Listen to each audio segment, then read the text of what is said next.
G'day, ladies and gentlemen. It's Friday. It's time to get your favourite bevy on. Sips, ladies and gentlemen. Oh, all you beautiful freedom fighters out there and freedom lovers, especially the freedom lovers. Look, we got a new Patreon that's jumped in this week. So, Annie J, thank you very much for jumping on and being a Patreon. Very much appreciated. Of course, we've also got Blender and Jennifer and Aussie65, Jake Soy, of course. The man, he loves it so much he signed up twice. Curly, Terrence, Ruben, Karina, Carla, Gaza, Lee D, Jeannie Z. Thank you all very much for being Patreons. Definitely want you guys to drop me an email, especially for those of you who have been, doing this for well over a year now and helping out to make sure we can afford to keep the aircon on, the lights on, and of course the power in general, just so we can keep this show running. So drop me an email, please, nqfreedomnetwork@protonmail.com, if you would like me to send you out a package of cool stuff, bits and pieces and bobs and stuff like this cool stuff. Get yourself a nice little coaster to rest your drink on while you're watching the North Queensland Freedom Network of a Friday and a Sunday. That's the important thing to do.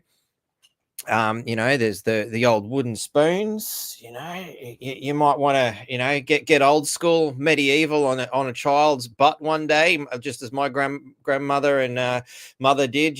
Pass the family heirloom down of whacking the shit out of a child with a friggin' wooden spoon. Hey, look at me. I turned out well, Sips.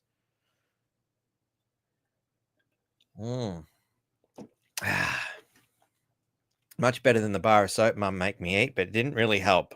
So we'll try and cure Tourette syndrome as best we can as we go on. But, also a big thanks to Brendan and Vincent and our Anons, of course, Bitcoin Jason, who have all helped out, in keeping the financial system running here. It's very important stuff to keep the bank balance alive, obviously. Another ways you can help out with a free 7-day trial of the Gaia Network. If you sign up, then you get a cool product that I myself use. And of course, you get to help out, with I get a little kickback for that one. $10 free on Stake if you use the code MarkB228 or the link in the description if you're interested in doing a little bit of stock trading. I actually worked out really well. I've done a couple of tests. And, I think it was about 2 months ago, I set an automated purchase to go at a price that I thought was good, having used, various AI things to figure out what was the best thing to invest in. Dropped I think it was about $600 into it, and today I got a notification. So after I'd done that and it had purchased, I gone, all right, cool, now I'll set my sell price, and I'd forgotten all about it. I'd done this about 2 months ago, and today I got this message going, oh, your purchase is your request has gone through. I'm like, request, forgotten all about it. Checked in, hey, gone from $600 to $700, so now I've set the reinvest to buy it when it drops back down again. Hopefully it works. We'll see how we go, but so far so good. It's a nice little way of trying to turn a few little bucks here and there into a couple more bucks, and over time hopefully it'll grow. So that's one way of doing things, as far as getting into a bit of stock market trading, and especially if you get into things like with dividends. I've received a few dividends recently too, so those things are working out pretty well. Highly recommended if you've got a few bucks to spare and you want to invest. It's definitely a way to go. Better than investing in, say, several bottles of piss. Anyway, I have been receiving some emails from people regarding the Solemn League and Covenant stuff, asking for the email address. I believe this is the correct one. I've sent it back to a few people who were saying they were struggling to be able to send their completed forms to Jackie. Nobody's come back and said it's the wrong one so far, so I believe this is the correct one. If you are one of those people who's reached out and gone, hang on, no, Batty, that's still the wrong one, please let me know. I do believe that is the correct one. Excusez-moi. Right. So on that note, you can also find those links at Constitution Watch for everything you want to know about the Solemn League and Covenant. And it is here on Constitution Watch. Let me just, where the hell did that go? Over there. Constitution Watch, great website. Just a constitution.com.au if you're struggling to find that, as you can see here on the screen. There's the little bit of the preamble there, and sorry, where is it? When you click on the actual story itself, because that's the main page, it'll come in. There's the preamble, and down the bottom here is the email address where you can copy and paste it or just directly link to it. And of course you can just click this download button here to download a copy of the Solemn League and the Solemn Notice of Accountability as well. So jump onto those, and I do believe she's updated it as well just recently, so jump onto those and have a look if that's something you're keen on. Let's bring that back down. What else have we got to go through while we're at it? Of course, some people have also emailed me about the givesendgo.com thing. It's pretty much www.givesend.go, givesendgo, all one word, .com, GBQAX, or alternatively GCKKU. Again, if you're having trouble, just email me, as a few other people have. Just thought I'd give some reminders of that. And of course, if you're into your Bitcoin and whatnot, we do have a link in the there. Otherwise, there's the code REFJGWDH3 for the Bitcoin app. What was it called again? Jason sent me. I just got to remember what it's called. I think it's just called bitcoin.com, to be honest. You do need to do it on the phone, though. It is a phone app only, at least last I checked anyway. Yeah, but bitcoin.com. It's just a phone app. And if you are already using it or still using it and you want to use that to make anonymous donations, as some people do, let's where's my media assets for that? Here it is. Here's some codes you can scan and have a check and drop a couple of bucks if you keen. Don't have to. No pressure. The show is always free.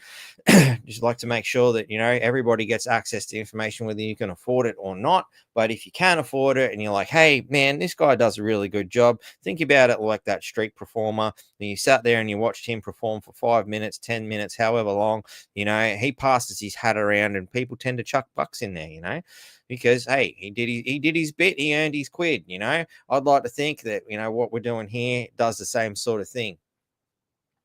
So also on that note, I'd like to point out to the general public, like a few people have been calling me in the last few weeks and go, how do we do this? How do we do that? And I'm like, it's simple.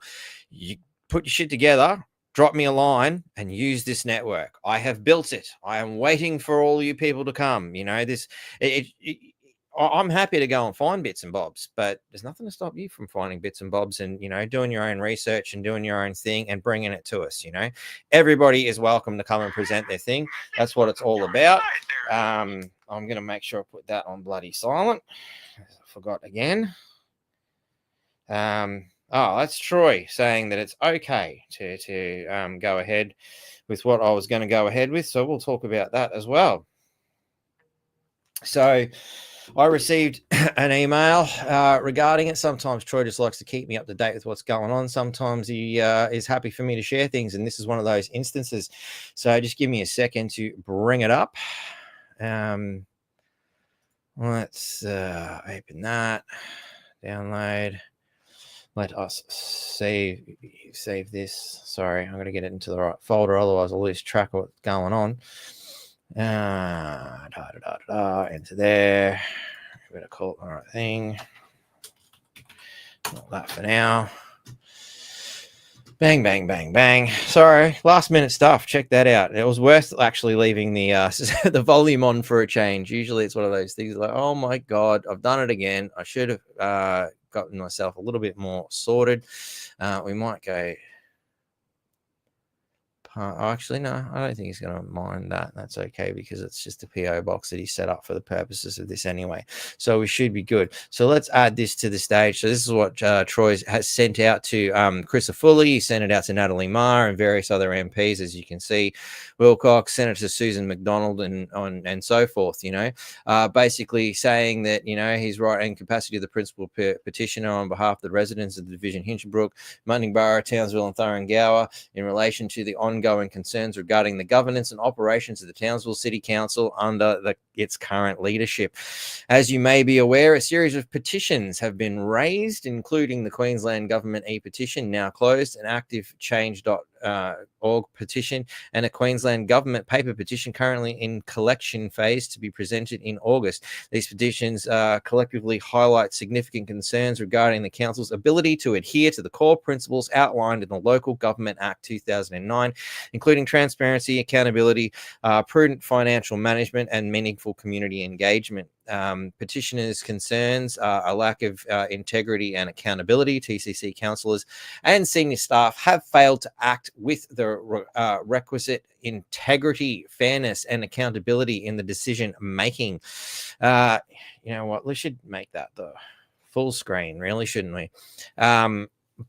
Poor fiscal management. No shit. They've just raised the rates over 5%, given themselves a pay rise, a pat on the back at the same time. Although they do state that apparently the decision wasn't really made by them, but I'm sure they went kicking and screaming, you know, so please don't give me more money. You know, I'm sure that's exactly how it went down. You know, how else could it have possibly have gone down? Allegations of ineffective financial management, including the misallocation of public funds. No shit. You know what? It really is that bad. We've attempted to have rubbish removed and a hard waste collection, you know, which is an important thing when you live in a cyclone area, to have that cleared away. It is part of the service that they are supposed to be providing, part of the service I'm paying for. 3 times they have cancelled our curbside pickup. 3 times. This is unacceptable.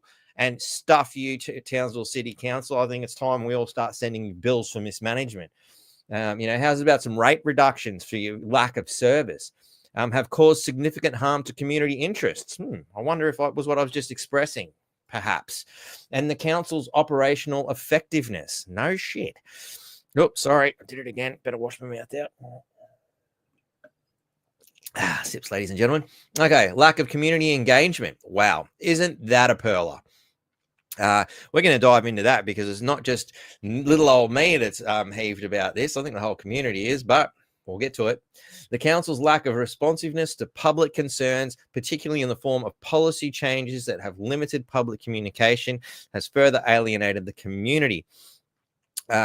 Requests for the ministerial action, considering the severity of these allegations and the substantial loss of public trust. Petitioners respectively request the minister's urgent intervention as provided under sections 123 and 124 of the Local Government Act 2009. Feel free to look it up. We request that you, one, exercise your powers to dissolve the Townsville City Council under section 123 of the Act on the grounds that the council has failed to uphold the core principles of local government and enshrined in the Act, and its ongoing operation is no longer in the public interest. Appoint an interim independent administrator along with an independent investigator and forensic auditor to oversee council operations and conduct a thorough audit of TCC's financial and governance practices since 2015. This should include a review of the executive office and councillor decisions, fiscal management, and any potential misconduct. I nearly said that the wrong way. See you in the NT. Anyway, suspended the executive leadership team of the council for the duration of the investigation, pending the outcome of the independent audit and review. Wholeheartedly agree. The executive leadership is sucking a substantial amount of money. And again, providing mostly excuses as opposed to services. Establish a transparent recruitment process for the appointment of new executive leadership informed by the findings of the audit, a comprehensive cultural review and reports from whistleblowers. I can't wait to hear that. Hey, whistleblowers, feel free to contact us. I'd love to have you on. Please tell us, if you're keen. We can hide your identity so well that not even the monkeys at Channel 10 can figure it out. It's all right. They'll just think you're Troy Thompson anyway. Arrange for new council elections to be scheduled either upon the conclusion of the forensic audits or within 12 months of the council's dissolution. Request the Premier of Queensland to assume temporarily oversight of Townsville City Council, ensuring the effective delivery of local government services and establishing a model for best practices in governance that can serve as a benchmark for other councils across Queensland. So it'd be this could be, if adhered to the people's will, if we actually do live in a democracy, that is, and this comes forth, it could be quite significant for a lot of other councils around town, and hopefully, or around Queensland, or even the country, and hopefully pull their heads in, because we have one hell of an epidemic. And this leads me obviously to the title of this, the cost of government crisis. This is my new rebranding of the idea of the cost of living. What a whopper. The cost of living, hey? Seriously, it's not the cost of living. It's not that me living on the planet Earth suddenly costs more. No, it's a cost of government crisis. And the council is just one of the many cogs in this unfortunate machine here that just keeps churning and churning and grinding away at humanity and sucking every last dollar out of your pocket, and like a giant vacuum cleaner, like Spaceballs, when they're trying to suck all the air out of planet Druidia. Instead, they've got the vacuum cleaner hoses in all our friggin' pockets, and they're sucking all the money out. Bloody Spaceballers. You got to watch out for them, Sips. So as of this date, we got 1,439 signatures on the Queensland government petition, 1,071 signatures on the change.org, and 2,791 signatures on paper petition, and they're still being collected. So we're looking at over 5,000 signatures here. Oh, look at that. I should have just kept reading. Anyway, so exceeding 5,000 signatures, which is quite substantial for a Townsville population of approximately 200. Given, let's face it, most people are pretty lazy and can't be bothered. Personally, I've been too busy to get out there and do a little bit more collecting myself. But look, it's not all done. We've still got until August, so you can still get around with the paper petition, Townsvillians, and just carry one with you. Go to the shops, talk to the lady behind the counter. Hey, have you had enough? Do you want to whack your signature here? There's lots of ways. It's not hard to find people that will happily agree that this council is up the duff. Anyway, For context, Townsville, with a population of approximately 200,000, is ranked 4th in the petition participation, surpassing petitions from other regions of Queensland, including Brisbane, which has a population of 2.78 million. The largest petition in Brisbane had a total of 9,800 signatures. So that's pretty significant from 2.78 million. And it just shows you how little people really do engage, but how much a small amount of people getting involved saying we've had a gutful actually does have an effect, because most politicians are aware of the fact that maybe 1% of the population actually get engaged, but a vast majority will actually feel that way, and they're just too lazy to do anything. But that will reflect on the voting scenario in time to come. So for our Liberal members who are only just gotten their seats, if you hope to hold on to it, I would go out of my way to pay attention to what's going on here, because the next petition might be coming for you. Anyway, the concerns raised, well, this is all here. You can see it. Let's just go to the conclusion, because I don't want to spend too much time here. We're already 20 minutes in. Considering these serious concerns, the petitioners respectfully request that you take immediate action to dissolve the Townsville City Council. Thank you. Good night. So you get the rough idea. But, you know, there's a lot more reasons for this to happen. Now, where did I put it? In here. All right. So one of the main ones to quickly bring in here is, sorry, wrong button again. We need this button. It's something that's come out of the local show guide. So the show starts up this week here in Townsville. So we've got a Monday holiday off. Sucks to be the rest of you.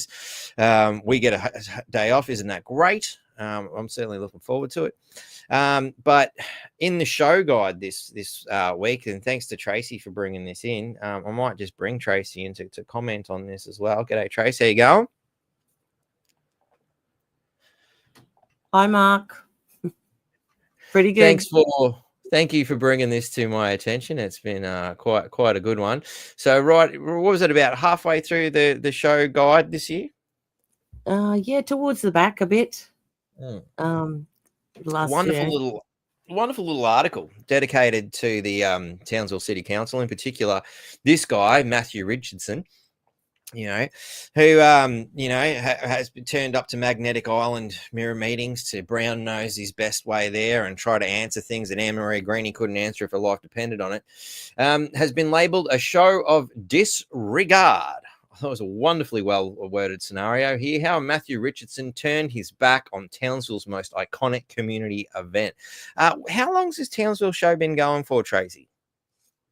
From what I had a look at today, I think the one that the first documented fully was in 1886, I think. They actually started a little bit previous to that when they first met up and started organising things, because it was just more poultry, agricultural stuff that they were showing at the time.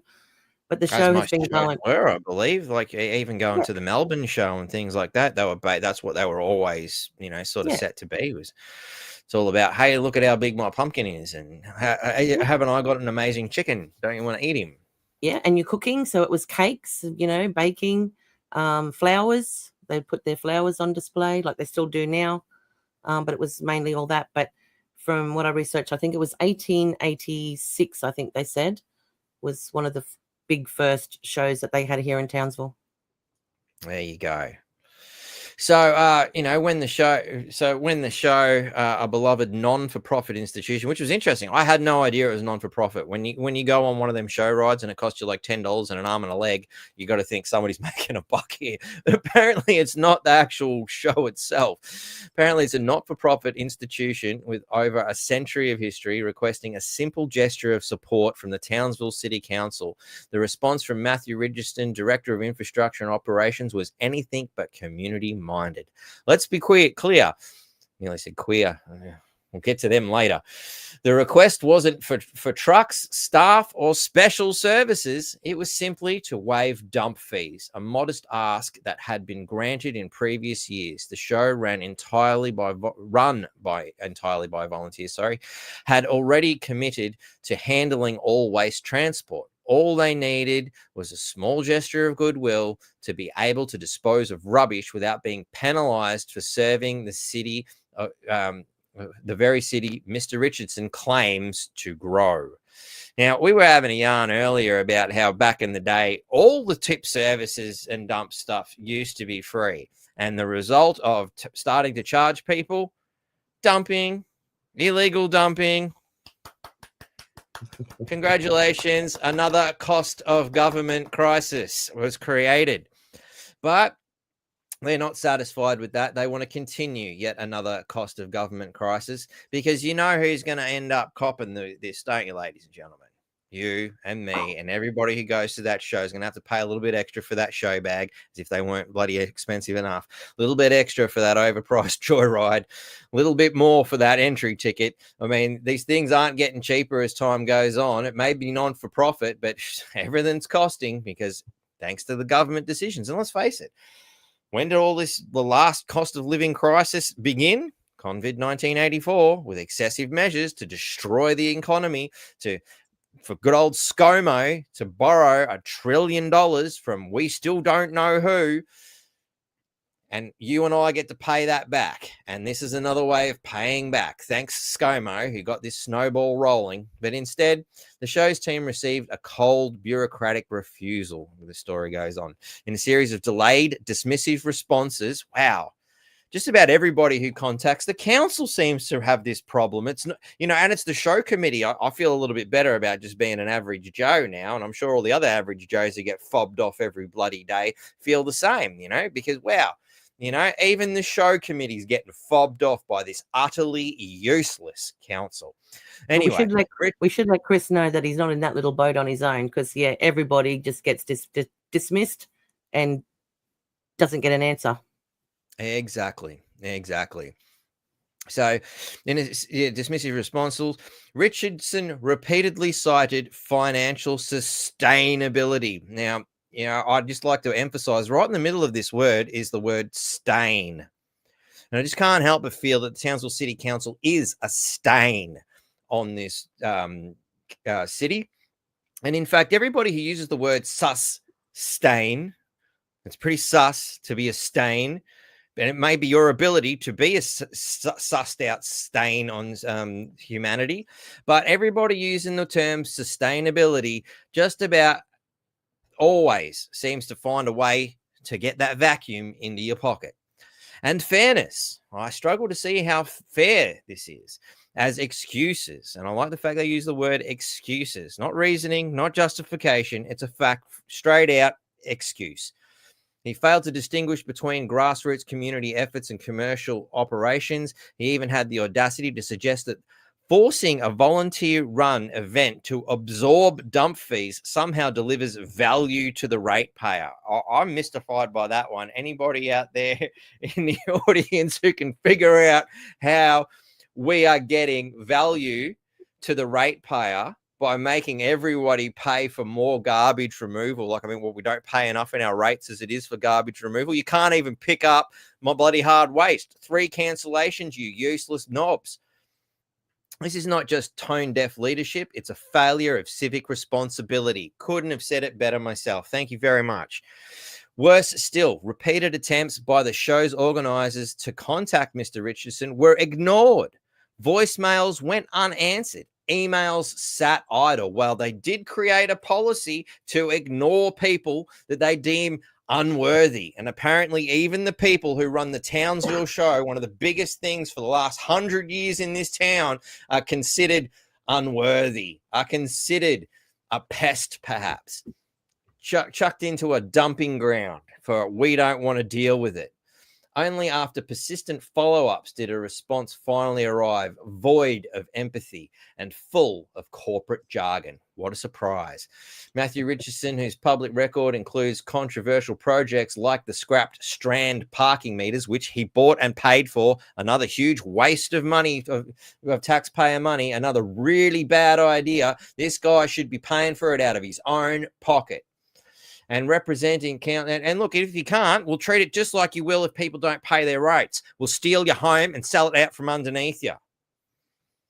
like the scrap strand parking meters and representing council during a Senate inquiry to disaster resilience, has once again demonstrated a lack of connection to the community. The same man who temporarily stepped into the CEO role during a hush-hush HR meeting in 2024 now can't pick up the phone or call back a local institution like the Townsville show. I'm going to wonder, I'm not sure what this guy's payroll is, but I'm pretty sure it's pretty hefty. And whatever it is, it's definitely, if it's more than $2, it's too much. This is not a request of resources. It's a question of priorities. Under Richardson's operational leadership, Townsville City Council paid $2.6 million in termination benefits in a single financial year. $350,000 of that exceeded contractual limits. And yet now we're being told that waiving dump fees for a not-for-profit event is financially unsustainable. Wow. Let's call this what it is. Institutional apathy disguised as a fiscal responsibility. Mr. Richardson does not want to help the Townsville show. That much is painfully clear. And in doing so, he has sent a loud message to the community. Bloody oath. And seriously, Townsville, if that doesn't get you motivated to go and pick up some of Troy Thompson's petitions and get even more signatures, adding even more weight to the powerful argument that he has created, I don't know what will. Like, seriously, this is... It just, every day it's another thing, and every time you open the newspaper, or if you can call it that, to the local rag might be a better terminology for it. It just continuously tries to blame Troy for somehow not being at the helm. You know, like, there's a mayor out there getting paid to not do his job. It wasn't his choice. That was because of the Townsville Bulletin. That was because of the 10 idiots who are still in there doing a shit job. You know, in fact, while he's out, he's still trying to serve the community, which is more than I can say for the ones that are in. Any thoughts, Trace? No, I totally agree. So, because unfortunately, we're still having, like I said, problems contacting anyone in there or to get a response on anything. So, but they get a pay rise. Gotta love it. You gotta love it, or not. There was an article in here, and I seem to have misplaced it. See if we can find it again. Give me a second. I'd like to know, though, Mark, how come Troy can get out there into the community and meet everybody and have a chat to everybody, but no one else can? None of the other councillors pop up in any of the suburbs to have a bit of a chat, say hello. Guess they haven't got the stones. Oh, I don't know. Haven't got the stones, haven't got the chestnuts. I wonder if they're in someone's handbag as well. Yeah, quite possibly. Although, you know, with all the stones and chestnuts she's got in her handbag, you reckon she could probably come out in public too? Maybe use it as a shield. Gonna need it. Everything's gonna be pegged at them, I reckon. Like, I can't believe they even have the courage to show their face in public. You know, it's absolutely astounding. I just like how they say they consult the public or they consult the community. Yep, no one sees them. So when is all this consultation happening and where is it happening? Because nobody seems to know where that happens when no one sees them. Exactly. So I found it. Let's I gotta represent. Sorry. So here's that article. While we're onto the topic and all, Townsville City Councillors get pay rise increase from the July the 1st, so they're already getting paid more. Thanks, guys. After not voting to reject the change, changes. So anything they say otherwise, and of course, I like the way they got this little happy picture of the mole. And, you know, a giant picture of Troy, like it's somehow his fault. You think they could at least color correct the blue out of his face, but I guess they want him to look sickly and dead while trying to make her look good. I don't know how. Like, is this actually working on the general public? Are people really that dumb to think that the Townsville Bulletin is not being biased here? But anyway, are you sold, Tracy? Well, I'm still hearing from different people around the place whenever they're speaking about things happening. It's, you know, the mayor's on a paid holiday, you know, this is disgusting. And now he's getting a pay rise to be on a paid holiday. And I'm like, oh, and I said, well, have you signed the petition yet? Yeah, well, I see you want him gone. It's the way to do it. It's yeah, it does. Like, propaganda is unfortunately very effective with I guess the short-sighted and the ill-informed. You know, all they see is, oh, we're paying him to not do his job, but it's not like he doesn't want to be there. That's right. So, you know, it just shows us how little thought they've put into it. But anyway, Townsville councillors, including suspended Mayor Troy Thompson, straight away, chuck a rock, will have a bump in their paycheck from July 1st as a statewide rise comes into effect. Now, let's also point out that Troy is the only one that's not in there with the ability and didn't get a chance to vote. He's not allowed to. But the 10 that you kept in there, they got an opportunity and they didn't. So I don't know how you can blame Troy for not being there. It's not on him.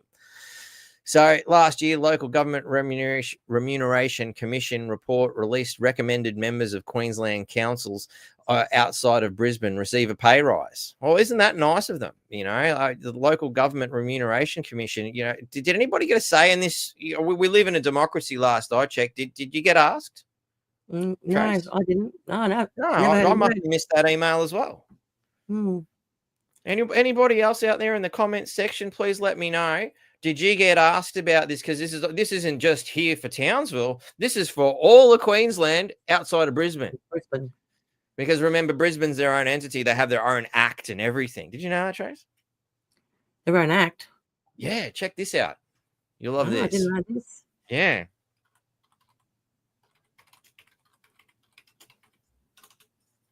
Yeah, I think just go act. City of Brisbane Act 2010. Oh. Yeah, it's a good one. I haven't had a chance to really get through it yet, but at brief look, I mean, Streak, there's a lot in it, man. Like it's, but the basic things here is that the way, you know, the purpose of this act is to provide for the way in which Brisbane City Council is constituted and the unique nature and extent of its responsibilities and powers. So they decided that they're better than everybody else because they're Brisbane. A system of local government in Brisbane that is accountable, effective, efficient, and sustainable. There's that word again. There's that big stain on humanity, and they're able to put it in there. It's pretty sus, if you ask me. Anyway, compared to the other local governments in Queensland, the council is unique in its nature. Of course, it's got its own fucking act. And you got to realize this has been approved by the parliament. The state parliament has allowed this to happen. And it was in 2010. So I would put that down to a Labor-driven event, if memory serves correct. I may be wrong. Correct me if I'm wrong, but I'm pretty sure Labor was in power at the time. So they've authorized this. Brisbane is the capital city council. Yeah, you know, there are 26. They got 26 bludgers. 26 bludgers. Other than the mayor, 27 bludgers. Wow, man. You know, but yeah, it's interesting. It goes on to basically say that it is constituted with the local governing principles. So anyone who has performed any act that is taken that way. Yeah, transparent. Yeah, bullshit. Sustainable. Yep, a big stain. I mean, we know you're able, and it's very sus. But I remember seeing in there somewhere, although it is a local government, this act, rather than the Local Government Act provides for. So they've circumvented the Local Government Act. Sounds like it, doesn't it? Yep. I didn't know they had their own act. Yeah, Darren actually discovered this. So generally, the Local Government Act does not apply to the Brisbane City Council or its councillors, employees, agents, or contractors. Isn't that convenient? Oh, wow. So, dear Brisbaneites, you've got a giant fecal matter sandwich that's been delivered, and you are being asked to take a big steamy bite of that. So, yeah, if you're in Brisbane, I highly recommend you start having a look at this wild document here. But anyway, I digress. So yeah, so we're all eating a big steamy one at the moment. But this was then signed off by local minister Anne Leary, the very person we're calling upon to help. Don't know how much help we're going to get there, but anyway, councils across the state then had the chance to vote not to adopt the changes before 1st of July. So they had a chance. So you can't sit there and say, oh, you know, it was handed down by somebody else. They had the opportunity to say no. Sorry, we have serious financial problems here. We should, you know, put the community before our own pay packets, but they didn't do it. They didn't do it, ladies and gentlemen. They must go. Townsville City Council did not choose to vote on the matter with the pay rise automatically adopted. So all they had to do was what they're best at. Fuck all.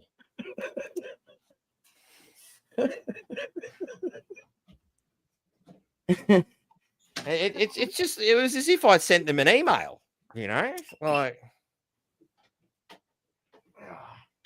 sorry, I've got a little bit of a tickle in the throat. Whee! Even the camera's out of you today. Got to medicate. And I figure since I'm learning German, you know, it's important to get medicinal. Just like to thank one of my bestest friends in the world for acquiring me the limited edition, you know, milky. It's almost, I don't know if I feel better or worse, but it's got that sickly medicine look about it. So it must be good for me. Sips. Yeah, it'll definitely help wash the taste of the bile out of my mouth as I regurgitate this garbage. Anyway, so in the last financial year, Townsville councillors were paid about $130,000. The deputy mayor $145,000, and the mayor was paid $225,000. A pay increase of 2.5% sees the mayors straight away to the mayor. Notice they've turned it around. Isn't that interesting? It started with the lower paid and increase, but now we're going to keep him the centerpiece right now. $230,000. The deputy mayor $156,000. And of course, all the councillors, 138,000. So they all took a nice big fat chunk of that money that they decided we needed to pay an extra 5% ourselves. So if we're paying an extra 5%, half of that, they get an extra 2.5%. Isn't that nice? How does that work?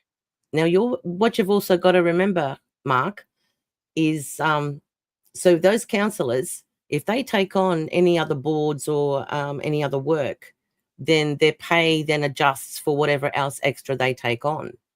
So, yeah, that will be their baseline. But then if they still haven't got on all the benefits and, you know, taxi rides and, you know, whatever other gifts they might buy for other people if they do that. I don't know if they're maybe not gifts for other people, but I do believe the common practice is they're not allowed to accept a gift from you. So you can't buy them a beer, but they can buy you a beer. How much of that they're allowed to write off, I don't know. Have to check the fine print.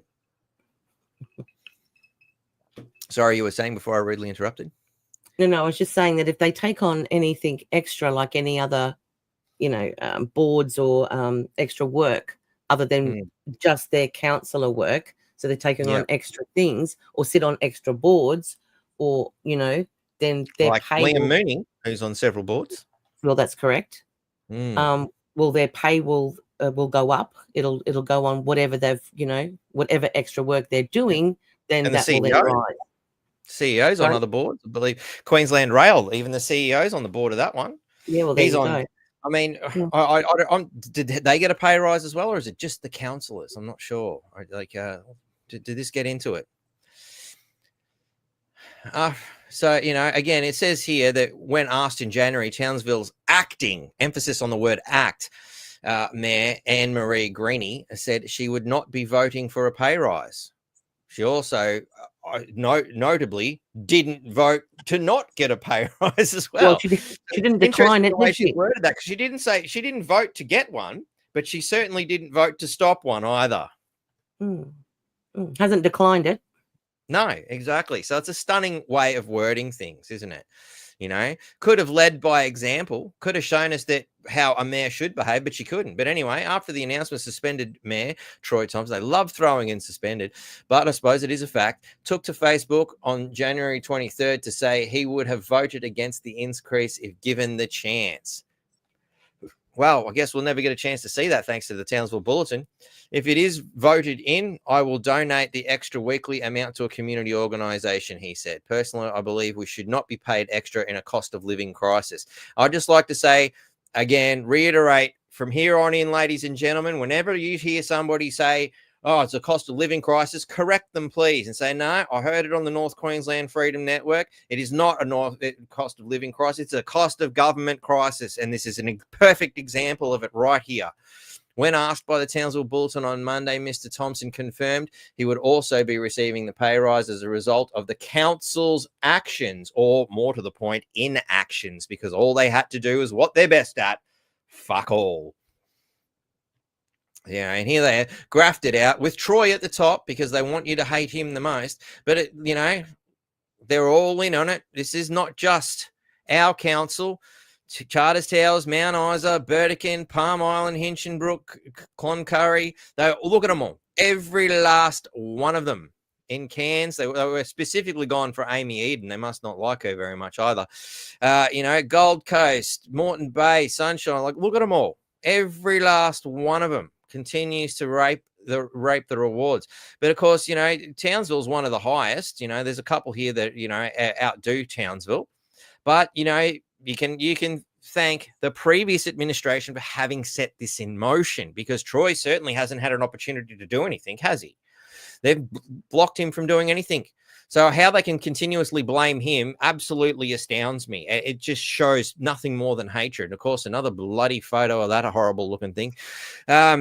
He said he would be sticking to his word to donate the extra money, and that he was disappointed the councillors did not pause the pay increase through a special meeting last week. I will be supporting local organisations, clubs and charities each pay cycle with a difference in my net pay. And he's already doing that. You go and look at regular competitions to help people out with paying their rates and various other things. He gets out there and supports the community. All this stuff I've never seen the others do.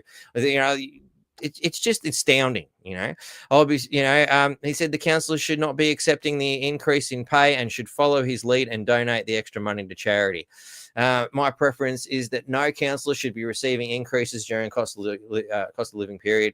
It is disappointing that all councillors are to receive these rises, and the executive have had large increases when our hardworking stuff. So there you go. The executives have also taken large increases as well. So it's not just these 10 useless idiots, but these 10 useless idiots may have had a hand in allowing this to happen, because as far as I understand, they have to sign off it. They have to vote. All you need is 6 morons, and truth, we got 10 of them, to sign off on this. When our hardworking staff must fight for what they deserve, particularly with executive salaries being bloated out of proportion. Executive salaries being bloated out of proportion.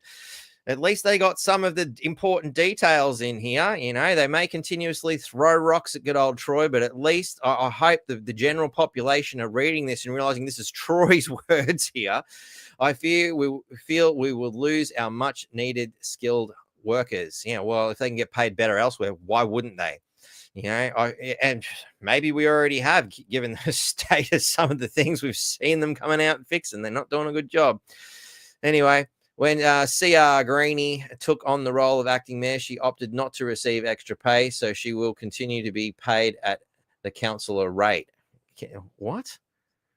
What do you mean she opted not to receive extra pay? Doubt that. Townsville councillors were recommended by the report to have a pay rise of 2.5%. Has anybody else had a pay rise in the last 5 years? I haven't. Anybody? Let me know.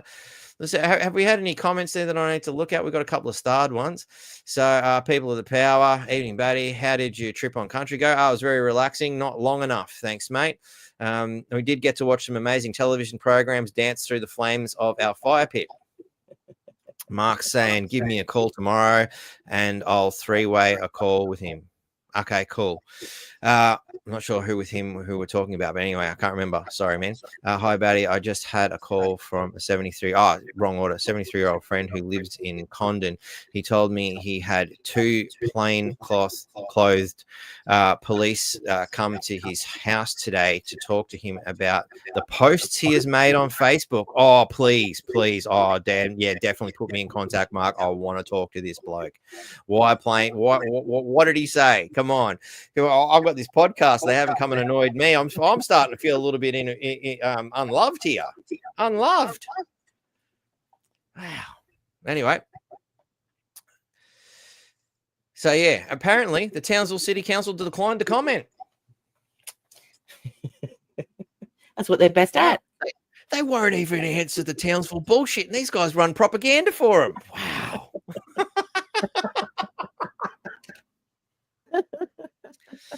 Struth, Townsville Bulletin. Are you starting to think you picked the wrong side yet? Struth.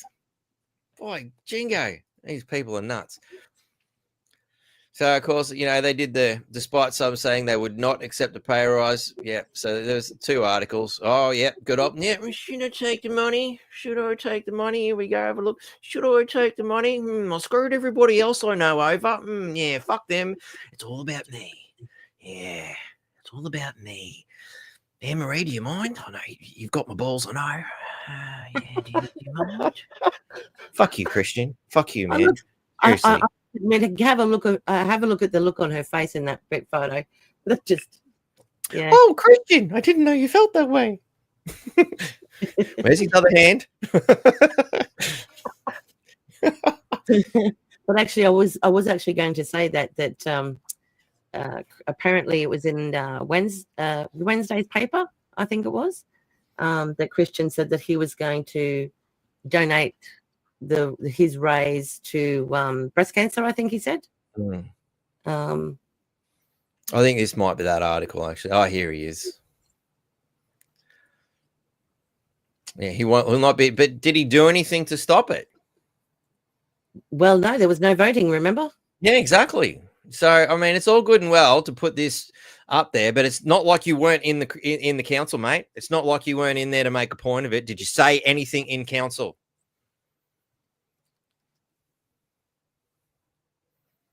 Stand in solidarity with our community. You bullshit, mate. You turned your back on me and everybody else, you dog.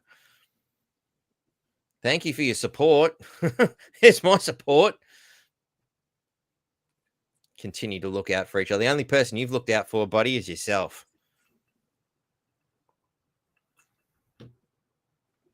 So anyway, that's enough of that.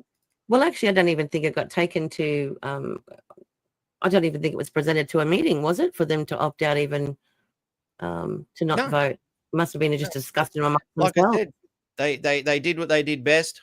Fuck all. Absolutely astounding. Absolutely astounding. So anyway, let's have a look. Let's keep going. And g'day, Robin. I did see you there. How you going? So lots of cool things. Well, I don't know about cool, but actually, you know what? We should do some memes. What do you reckon, Trace? Do some memes? Yeah, give it a go. I did gather them, so we should like, you know, take a pause, relax, breathe, and you know, let's look at something a little bit more humorous. Bring the blood pressure down, hey? Yeah, that's it. That's it. I'm gonna need another sip for that. All right. So, how many people have to die suddenly before it's no longer a fucking conspiracy? Gotta wonder. It's a good question. Anyone like to place a bet on that?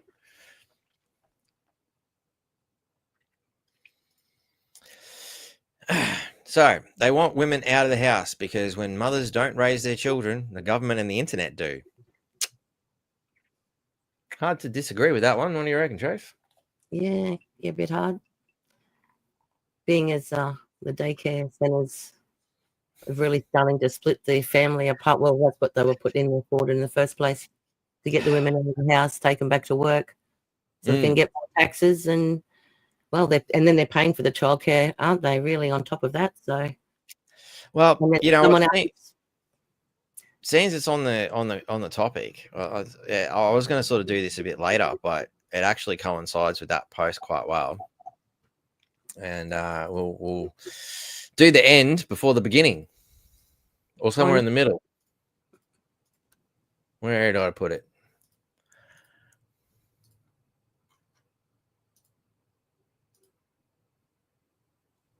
Not that bit. Not that bit. Ah, here it is. So, alrighty then. With more allegations of sexual abuse at childcare centers, is banning men the answer? As horrified parents grapple with the latest sexual abuse scandal at a childcare center, which has forced 1,200 preschoolers to be tested for sexually transmitted diseases. Oh my God. And abuse survivors, did some die? Collective has called for a ban on male workers. Louise Emmons, a founding member of the Independent Collective of Survivors, says the safety of children must be prioritized over all else. With growing evidence and lived experience pointing to the disproportionate involvement of men in cases of child sexual abuse, we must ask different questions.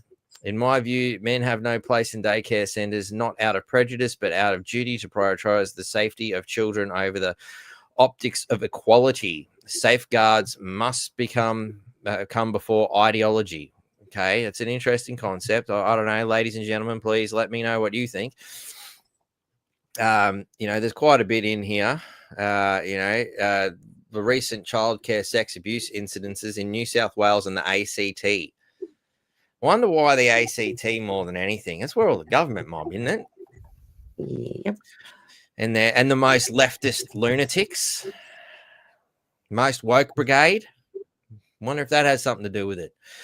In October 2024, a 50-year-old man who worked at the centre of Glen Inns in a Northern Tablelands was arrested and charged with intentionally sexually touching a child under 10 years against 8 victims, so 8 people.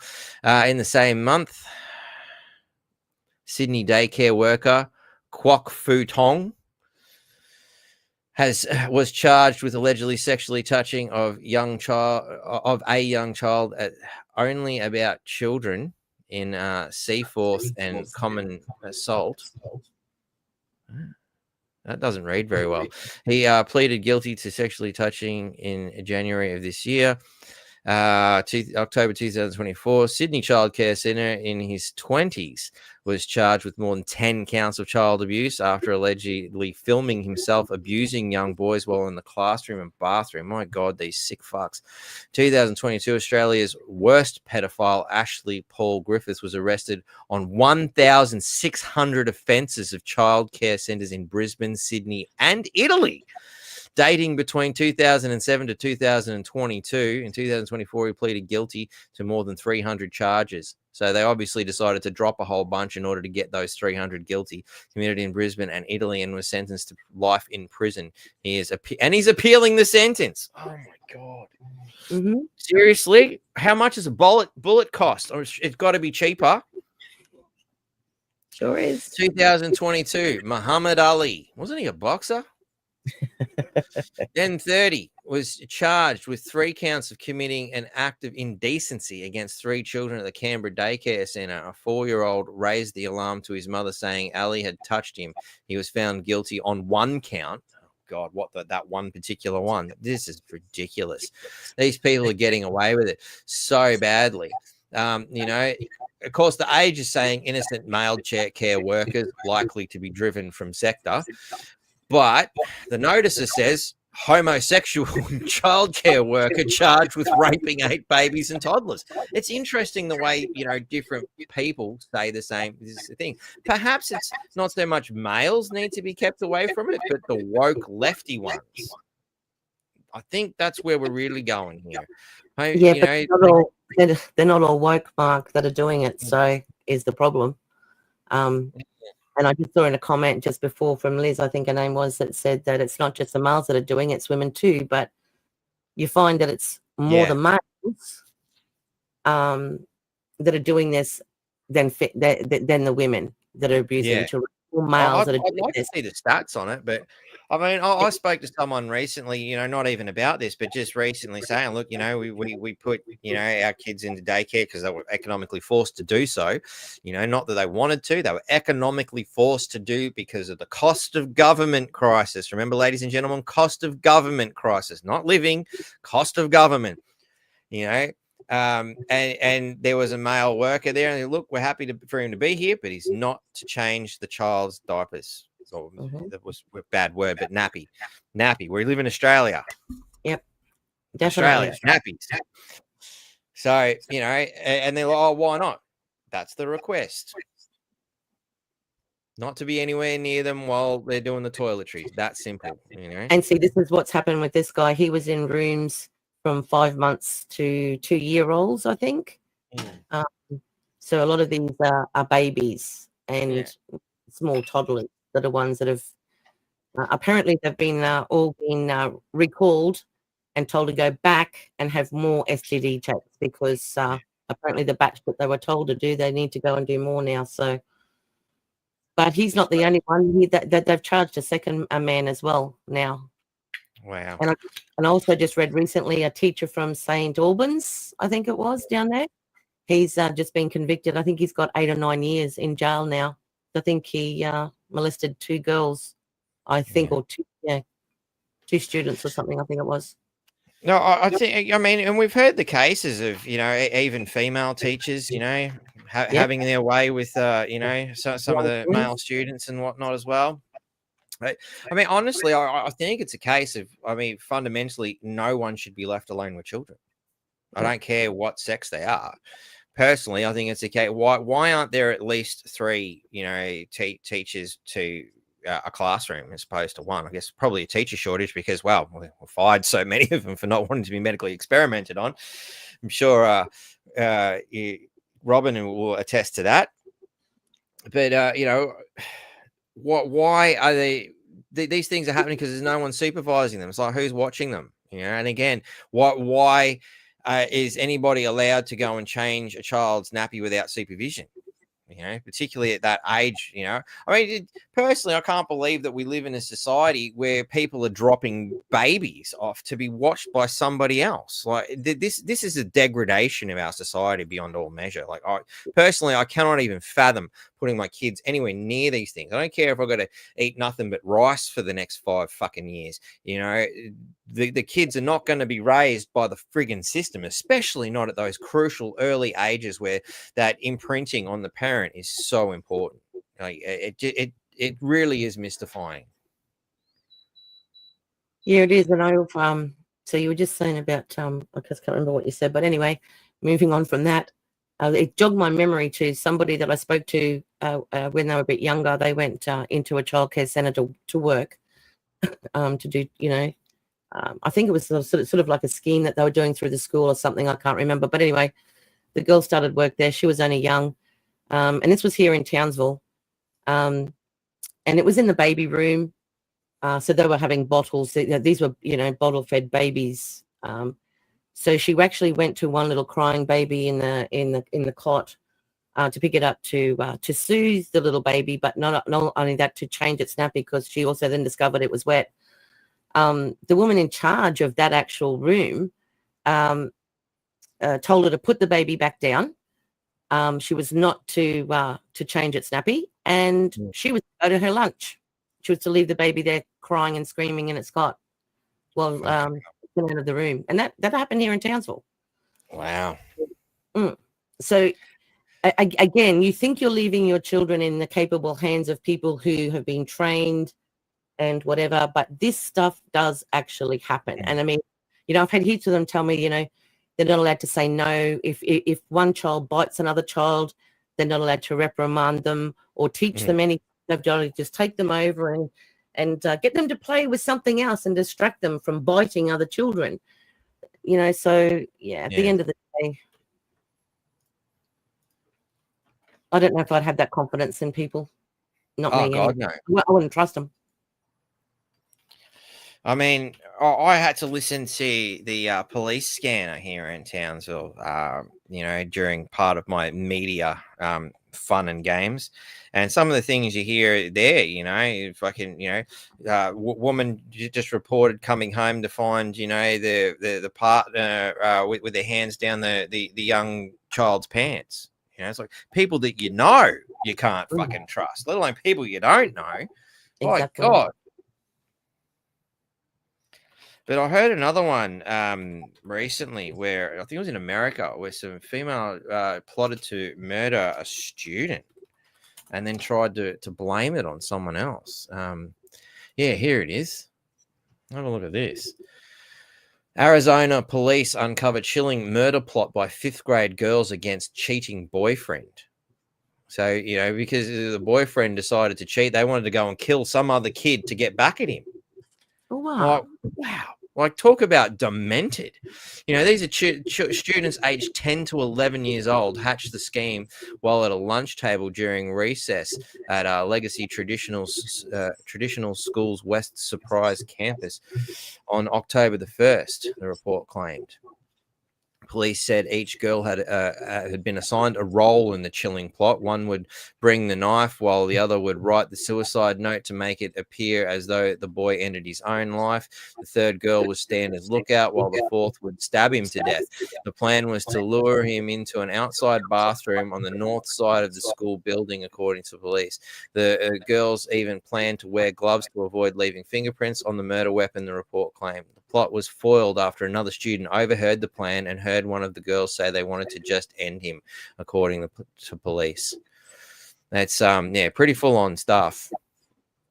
Apparently one of the girls, didn't show any sort of remorse. Actually, kind of thought it was funny and whatnot. But one of the things that there was, because I heard it on another podcast, and there was a mental health person, talking about it and say, at this point in development, right and wrong still don't quite register, and you can see it, for anybody who's had young kids where they run up and just punch their little brother because, little brother took something, or, and I was seeing one where I think Astrid, she was maybe 2 years old or something, and just didn't like what I think Tyler had done or something, just walked up and just whack. Huge beauty, just let anger get a hold of them. They're young kids that don't often understand what it is they're doing, and to not engage with them when something like that's happened, as you were stating, and that's why I wanted to bring this to the point, where they're told not to intervene, not to teach right and wrong, is a criminal act unto itself that could lead to things like this quite easily. And then further on down the track, our cast of pedophiles continues. I mean, if you don't get onto the problems when they're young, things are going to manifest into something else. And and it disturbs me to think that here we are as parents trying to teach our kids the right thing, but if we were the kind of people to just fob them off onto these agencies, God knows what my kids are going to come back like. Well, the interesting thing too in that was that they're only 10 and 11 years old. Look at the detail and the depth and the planning of that. Yeah, at 10 and 11 years old. Spent a lot more time watching crime shows than they should have been, instead of learning the basic principles of right and wrong, perhaps. I don't know. Or just being kids. Yeah. And again, a cheating boyfriend at 10 years old. What the hell's going on? And to be so savage, obviously it's pretty upsetting, but to be so savage about it, to go and murder some other kid and then try and pin on to somebody else, like, I don't know, was it the boyfriend they were planning the murder, or they're trying to set the boyfriend up? Like, I mean, I'm not 100% sure, but look, at the end of the day, I think we've done that one to death, because we were supposed to be, getting a bit more memey and happy go lucky. Ended up on a tangent even with the memes. Anyway, so yeah, that's why we should have mothers raising children. It's a short scenario. Anyway, keep your kids at home, ladies and gentlemen. Keep your kids at home. Homeschooled children, in dangerous, ability to not become gay communists or even homicidal maniacs in this case, or rape victims. So, Mummy, my teacher said I could be any gender I want. It's truth. As if we needed another example of why you should keep your kids at home. Your teacher is a moron, honey. Yep, definitely. Mm-hmm. Couldn't agree more. Yep. I'm not even, you think I'd planned this, but I didn't. It's just the way it's happening. Okay. Me watching the vegan couple next door arguing about the Big Mac wrapper I hid in their trash can. Tips to that one.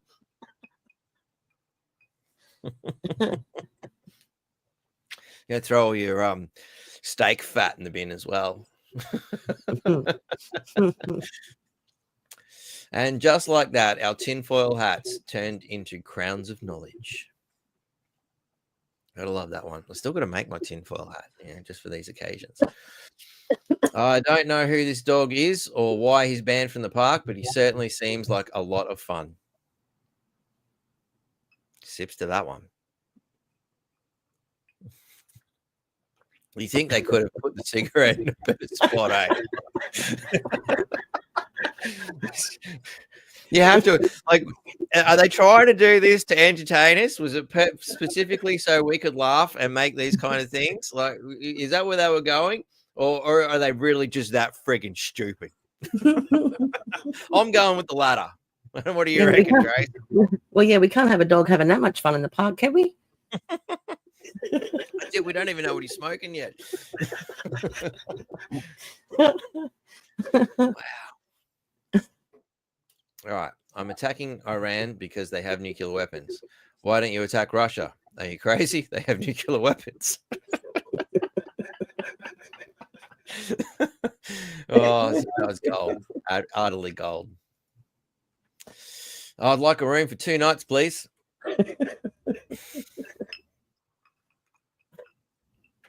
Oh, good. It's a good one. I like this, and we need to see more of this. You know, like Townsvillians, get all 10 of the local councillors. That's good. Good start. You know, this bakery banned. Jacinta, the female clone of Dan Andrews. Once upon a time, it was all made in Australia. Isn't that a beautiful picture? Yeah, it is. You know, it's I remember growing up on the back end of this sort of stuff. Everything just seems so right. Except I don't know about the Venetians on the back window. I was never sold on that. I don't like Venetian blinds at all. I think they're horrible. They always seem to break and be all bent and twisted and fucked up. Maybe that's just because, you know, us kids ruined them. But yeah, I think that's the only thing about the old cars I didn't really like. Definitely missing. Maybe the lack of seatbelts too. Yeah, well, we didn't have any back in those days, and I was recounting to somebody about a week ago the very first sort of chair that they bought in for babies. So I think it was my sister was born in 78, and the very first one was just like a square frame with 2 holes for them to put the legs through. And they had, because there was bench seats in those times, so the hooks went over the bench seat, and that was it. And they just stood there or sat in that over the bench seat. So my sister, as she grew, could then touch the seat, so she'd bounce up and down on the front seat in the car. So turn around and talk to us in the back seat. But yeah, that's all it was back then. Yeah. So when I was a kid, it was just a little bit of fucking black styrofoam. Oh yeah. Just chuck them in the back seat, you know. It was only held in by the bloody seatbelt. You know, amazingly, we survived. Yeah, well, mind you, I think the only car accident I really remember being in was like somebody didn't strap something to their roof properly, and this friggin' pole come through the front windshield, and we're all covered in glass and shit. Very, very vague memory because it was very little at the time, but I remember it mostly being the memory being rekindled because the old man was with Amy at the time, and they refused to pay out, even though it wasn't his fault. You know, I mean, how else would a pole come flying through the freaking windshield? You know, but apparently, you know, they weren't going to pay out, so we don't use Amy anymore because you're unlucky if you're with Amy, as we always said when that ad came on. Well, someone just mentioned too about riding around in the backs of utes, and that was another thing. You know. You jump in the back of a ute, back of a truck even. Yep, there we go. Kerry said the same thing. Yeah, so yep, I did too. Well, my dad owned a truck, and they couldn't work out how they were going to get a whole class of students from the railway station back to the school. So we just put all the students in the back of Dad's truck because it was all gated, piled them all in, and then drove them back to the school in the back of the truck. So... Well, that's what Jenny reckons. She sat on a rock. She didn't even get a chair. Truth. I'm guessing, you know, there was no paper and pens. It was just, you know, a hammer and chisel and a bit of rock. Sorry, I couldn't help myself. Probably a bit rude. Anyway, I like this one. Due to the rising cost of ammunition, I will no longer be able to provide a warning shot. Thank you for your patience and understanding in these hard times. Oh, it's gold. Oh, I Yep, love they're not that. going to give me a gun license after this one.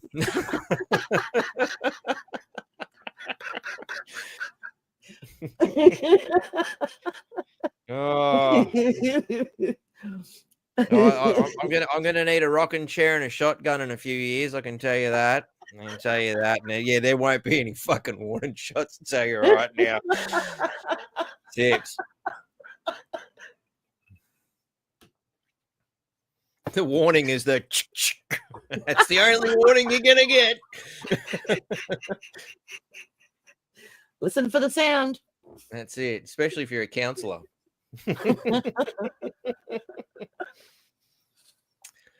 Oh, what? Oh, that's an abstract one I was going to do something with, but it didn't work out. Anyway, so it's crazy to think 84 years ago, 16-year-olds had the balls to fight in World War II. But today, 16-year-olds cry out about having balls. It's pretty sad. Pretty sad state of affairs. You know, it's just another example of the degradation of our society. Although I don't agree with sticking a rifle in their hands and sending them off to go and fight some rich guy's war, you know, either.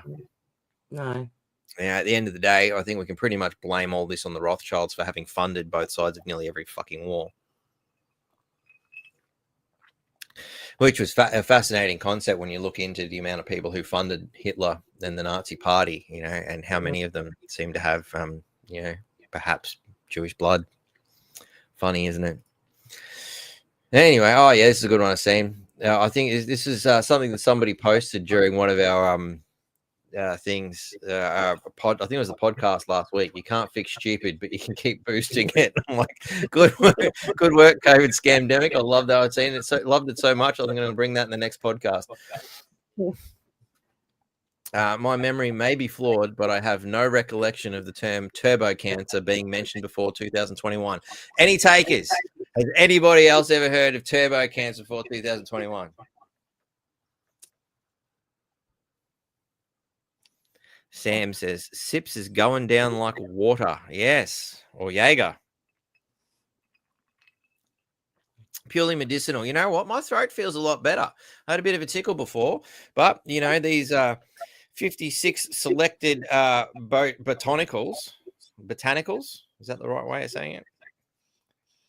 And it even calls it a cold macerated elixir. Matured in oak. It's an elixir. This is not alcoholic beverage. It's an elixir. It's purely medicinal, and it says it right there on the bottle, ladies and gentlemen. You know, it's important for you to understand these things. You know, I'm not just making it up. It's written right there. You know, this is medicinal.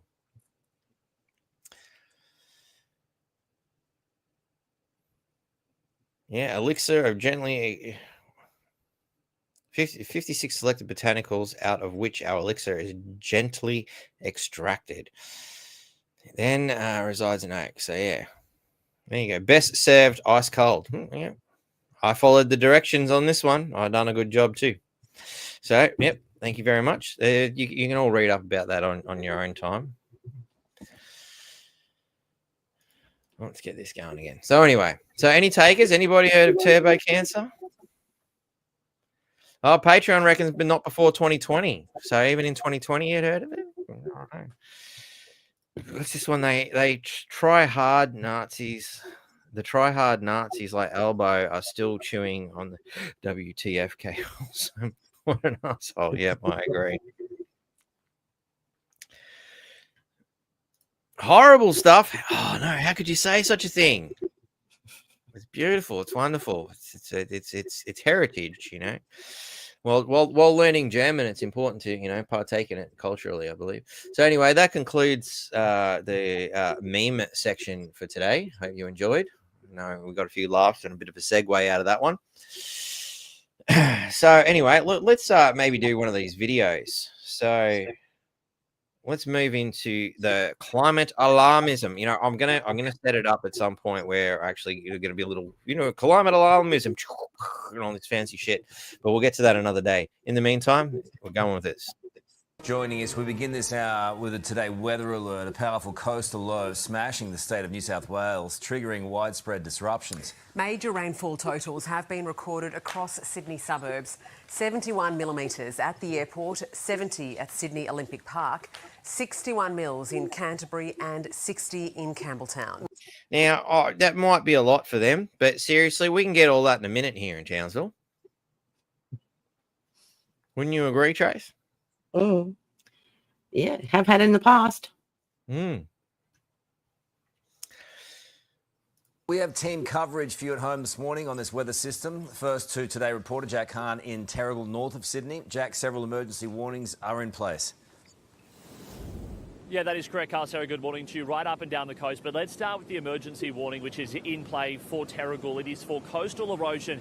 And you can see why. Take a look at these multi-million-dollar homes. You can see they are right up against the coast. You're looking at a real mangled mess there, that stairway. I'm told that happened in a previous serious situation. I like that. It happened in a previous serious situation, not this one. We've walked up and down this beach. You can see from the footprints there, desperately trying to find something that might make you enraged and fearful. And we found something. It just happens to be completely unrelated to what we're talking about. But you thought that was funny? Wait, there's still more. Coastal erosion, so serious concerns this morning. That could play out again, and I'll show you why. Look, this is the ocean here. You may... I'm glad he was here. Did you know that was the ocean? Isn't he good? Look, there's the ocean here. Well done. You're this guy's intellectual void. Again, and I'll show you why. Look, this is the ocean here. You may think this is high tide, team. This is low tide. So imagine at one... I don't know about you, but did anybody look at that and go, I think it's high tide? Personally, I wasn't sold. You can see those are wet sand prints. It's not hard. Anybody, unless you've never seen a beach before, this is utter bullshit. O'clock this afternoon when all of this angry ocean smashes up against these homes. The angry ocean smashes up against these homes. These poor multi-million-dollar people. You know, I'm sure they were really concerned. That's why they're all empty this morning due to evacuations. You can see down there in the distance. There's a light on. Top right-hand corner, just underneath North Queensland Freedom Network. There's a light on. Across the coast, you can see fucking lights. There's even a guy in the distance, right in the middle of the screen. But hey, they're all running in fear and terror. But it's so dangerous. This dipshit went out on the beach desperately trying to find some broken stairs. Oh.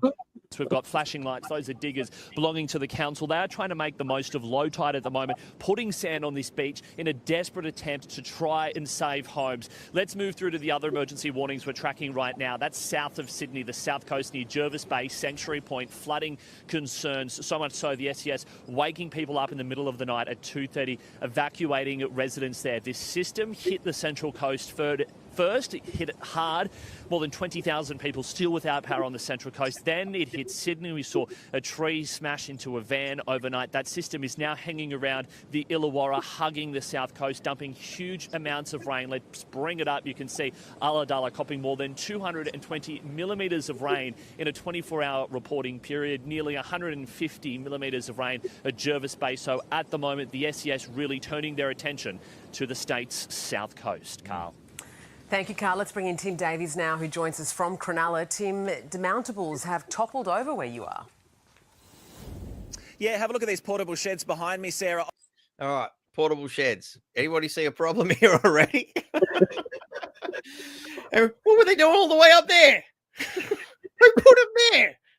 On the road on Gerail Street at South Cronulla, just opposite the RSL Club. We had gusts this morning. I've been bringing you the weather forecast from North Cronulla this morning. I was telling you how strong those winds were. 124 kilometre gusts at 5:28 this morning. Then at 5:30, right on 5:30, we had a gust of 130 kilometres an hour registered at Watamulla, which is just in the National Park, just across from the South Cronulla Peninsula. Those wind gusts have travelled up the coastline, as you can see here. here, they've brought these 3 big portable sheds, which were elevated on the second floor of this construction site at South Cronulla. They've brought them down onto the street. You can see the street's all been closed off. There is a police cordon that is in place at the moment. Some of the timber hoarding as well behind on the actual building site where they're building luxury 2 and 3 bedroom apartment blocks. That is full of water in that site in there at the moment. We've also got that hoarding that's come down. But the real danger, of course, is these gigantic sheds that have blown onto the road this morning. So, all right. Okay, with the exception of the one that's kind of hanging precariously, they've already fucking fallen. It's a bit late to be worrying now, Tony. It's a real danger. Look out. Oh, you better stand back. That could jump out at you at any minute. Take your head off. Almost as good as a drop bear story. it's going to take some time. Road closures around the South Cronulla area throughout the morning. They're going to need to get cranes in to try and lift these 3 big sheds as one hangs precariously up there. Hopefully these winds will die down and we won't see gusts in excess of 100 kilometres continued throughout this morning. I'll have a full check of your national forecast, guys, coming your way just after 7:10. See you soon. All right, Timmy, let's go to Sarah Stewart now at Sydney Airport. We saw the mayhem yesterday. Sarah, the weather has also caused mayhem straight away. Some disruptions this morning. Yeah, that certainly is, Carl. I've just been told by staff here that 14 Virgin flights and 27 Jetstar flights have been cancelled from Sydney Airport today. That is in addition to flights from other airlines, and plenty of arrivals also been cancelled as well, because we did go down to 1 runway yesterday. The good news is it is all back up to 3 runways today. But unfortunately, some travellers haven't been told that their flights have been cancelled. We spoke to one mother and son who travelled an hour from Western Sydney, only to be told here that they didn't have a seat on their flight. We got to check in on our booked flight with Jetstar, and they've advised that they've over-allocated the flight. They didn't explain it. They just said that they don't have enough seats on the flight. So how did the weather cause that? Did it blow some brains out of people's ears? What's this got to do with the weather? This would be Jetstar fucking up, or unless you're perhaps suggesting that perhaps somebody said, I really want to get out of here. I got a shit ton of money. Can you just make other people's lives a little bit more painful? Is that where we're going with this? Yeah, our booking just is gone. I'm disappointed. I was going to sit with one of my friends on the plane, but guess not. So Melanie and Zach very disappointed there. They are hoping to get on a flight in around 6 hours and catch up with Zach's water polo team. They're desperate to find something at the airport. So desperate that they go like, this is ridiculous. Like bad. Today's show, so laughable and full of it. Agreed, mate. Agreed. It's garbage. This is garbage. That's what the only reason I'm giving this airtime is because it's so hilarious. I mean, it's better than any comedy movie I've seen in a long time. In Hobart. But look, on the train tracks as well, plenty of disruptions there. Lots of trains being replaced with buses. We know a big tree came down at Kingswood last night, so stopping trains between St Mary's and Penrith. But in fact, lots of trains across the network have also been stopped this morning with buses put in place. People being told to avoid non-essential travel if they can. The Manly ferries have also been replaced with buses today as well, guys. So here at the airport, it is manageable at the moment, but they are expecting it to get very busy throughout the day. Definitely agree with that, Butterfly Heart. Yep, definitely not real journalists, or at least they think they are. But I think the idea of real journalism has been dead for quite some time. It's just like they're regurgitators at best. And, you know, when you eat shit, then you feel crook. I guess that's what you're going to spew. Levels are higher now than ever. You got to wonder, what's the real motivation? I don't know. I mean, as amusing as this is, but the real point here is like this story was called Bomb. What was it? Bomb something? Bomb cyclone. Bomb cyclone. You know, and again, what Bureau of Meteorology acronym? Bomb. You know, so they're associating, you know, a weapon with the idea of weather. The weather has been weaponized against you. I think that's the way I'm interpreting this. Maybe I'm just, you know, taking it a little bit far here, but I can't help but say they're trying to weaponize the weather. Now, why a freak storm like this is happening in that region? Why are we going for a more populated region? Well, it happens up here all the time to the point where nobody cares. You know, when I first got here, one of the first, I remember talking to one of the barmaids, you know, about cyclones and whatnot. And she goes, "Oh, we love cyclones. They're heaps fun. We have cyclone parties." I'm like, "You fucking what?" It never occurred to me. I've been down south thinking cyclones, they kill people, don't they? No, only idiots who bloody set generators up inside and gas themselves. They're the only idiots who die, you know, or dickheads who decide to go walkabout in the middle of a cyclone. You know, we're just thinning the herd here. You know, it's an intelligence process. If you're too stupid, then you deserve to die. It's a Darwin Award. Chalk up another one, will be done. You know, why all of a sudden we're going at regions that don't normally get them? How is this happening? Got to wonder. Well, in my whole time, I've never heard the word bomb cyclone ever until now. They're certainly dramatizing it. Certainly dramatizing it to the extent that some poor woman got their flights misallocated, and now some boy can't sit with his friend on his way to a hockey thing. Fuck's that got to do with the weather? I don't know. But anyway, well, I think it's about as much of that horrific journalism I could fucking handle. But what's the motivation here? Well, Senator Malcolm Roberts to the rescue. At estimates, we had a difference of opinion on the direction of herd numbers, and we've still got that. Yep. I maintain the only way to meet net zero carbon dioxide targets, why you'd want to meet that is beyond me because no one's given me any proof, but the only way to meet those targets under Meat and Livestock Australia's CN30 program, Carbon Neutral 30 program, was to hold herd numbers at the historically low numbers experienced during the recent drought. And I'll quote your reply. "We are very aware that there have been discussion that things like the carbon neutral goal are reliant on limiting livestock numbers or reducing production or profitability, and we completely reject those." That's the end of your quote. So I thank you for the answer on notice regarding herd numbers, and now reference the document you sent me.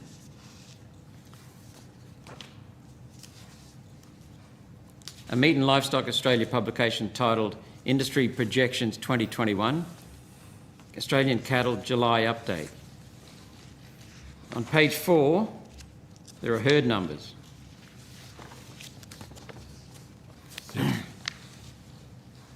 Herd size, slaughter and production are all flat, arguably slightly decreasing in the last few years across the period indicated 2000 to 2023 and down from their peak in this period. Am I reading that right?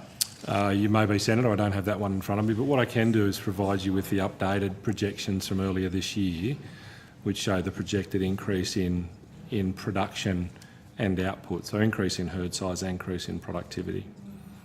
We can provide that to you. Page 2 of this report. The average herd number for cattle for 2016 to 2021 included a substantial drought influence was 26,619, with the best year being 2018 at 28,052. Meat and Livestock Australia's projection for 2022 is 27,223 and for 2023 is 28,039. This is down from the CSIRO's figure of 30 to 40 million before the drought, which was the point that I was making in the last Senate estimates. Even if the CSIRO figure is higher than you would accept, I fail to see an increase here in these figures. And for clarity, I'm still trying to see where the increase in herd numbers component of the 100% increase in red meat production is coming from. Is it true that unless the herd numbers recover to around 30 million, then Meat and Livestock Australia are projecting a permanent reduction in the Australian herd? No, Senator, it's not. So the paper you're referencing is not a CSIRO paper. Dr. Fordyce is the lead author, and he's previously worked with CSIRO, and it was present on their publication site, but it's not a formal CSIRO paper. But he did work for you. He did, absolutely he did, and still has done in a range of different areas. He's been a very prominent researcher with the Queensland Department of Primary Industries in Northern Australia, and has done quite a bit of work with. I like the way that's not a CSIRO paper, but he's worked for you. And then he goes on to defend, he's done great work and all this, but we don't want to talk about this. MLA and our predecessors. So he's pretty competent. Doesn't mean we have to agree on everything, though, does it? So we could also quote other papers. There's got to be a reason for not agreeing. Sidestep. What is that reason, Senator? Yep. If he's competent. Certainly there is, yeah. But there's also other papers that are produced by independent analysts which say the herd's even smaller than what we project. So Even smaller? yes, yeah. So by private commercial analysts that's widely read, that gets quoted to us as much or more than this paper does. But Senator, the herd size isn't the only driver of productivity. So being able to, as you say, increase carcass weights, increase value, increase productivity. So one of the things that Dr. Fordyce has been involved with is the NB2 program that you mentioned. I love that comment. That's gold. So true. I think he tucks in more than the big steak. It might be a smorgasbord of Big Macs. And the ability to increase cows that get in calf, decrease. In fact, you have to wonder, is this man's diet sustainable? Cow mortality, increase calves that survive, and increase weaning weight in reasonably modest levels. Only a couple of percentages decrease in cow mortality, a couple of percentages increase in fertility, 10 kilos increase in weaning weight has a material impact on northern productivity, not just in numbers but also in value. So the herd size is an important number to help us with our planning and projections when we look at a range of things, but it's only one of the contributors to productivity and profitability and to how we get to a doubling of the value for the red meat sector. Yeah, looking at agricultural producers, whether it be livestock or crops, there's certainly a huge increase and improvement in the use of science to guide, and that's become a wonderful productivity improvement tool. But it still comes back to basic arithmetic. If herd numbers are not growing, after allowing for improved carcass weights, the only way to increase the value of red meat production by 100% after allowing for the 13% carcass weight increase is for price increases of 87%. No, Senator, it's not. So last, Chairman Beckett mentioned about our trip to Darwin 2 weeks ago, and one of the great things we heard about was the use of knowledge that's been gained over the last 10 or 20 years by the industry, and there was a couple of fantastic examples of the use of phosphorus as a supplement in phosphorus deficient country. And same herd size, same cow herd size, halving cow mortality and increasing weaning rates by 30%. Same cow herd size, halving cow mortality, increasing weaning rates by 30%. So herd size is not the only way, and when you think about those ways to make significant improvements in productivity, it actually becomes a minor factor. So being able to produce more from what we have, regardless of what we have, and creating and capturing more value from that is much more important than the herd size. So I accept that it's a laudable goal to increase the productivity, capturing more from what you have. Yeah. So if herd sizes stay flat, then are you able to provide me with the breakdown of where the 100% increase in red meat value will come from? We can provide... Oh, I cut off abruptly. That'd be interesting to see the result of that one. But yeah, it's obviously they're moving towards, they want you to eat bugs.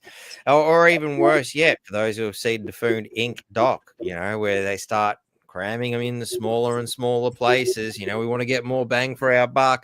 We want to cover up less dirt. We want to get more out of it, industrialize the farming process. And we end up with big stomach plugs, like something out of friggin' June. It's disturbing stuff. But that's obviously where I believe they want to go. This is the Green New Deal bullshit all over again. And we need to drive it with fear. But of course, it doesn't stop there. We've got some more interesting things that happen. International consortium pulls out of $12.5 billion Queensland hydro project at Gladstone. I'm sure the people at Gladstone are stoked about that in a lot of ways. But the LNP state government has been accused of having no plan to drive new energy investment to secure the region's future. A central Queensland hydrogen project is scrapped. Australia's largest green hydrogen. I don't know about you, but last I checked, hydrogen was a gas and it's not fucking green.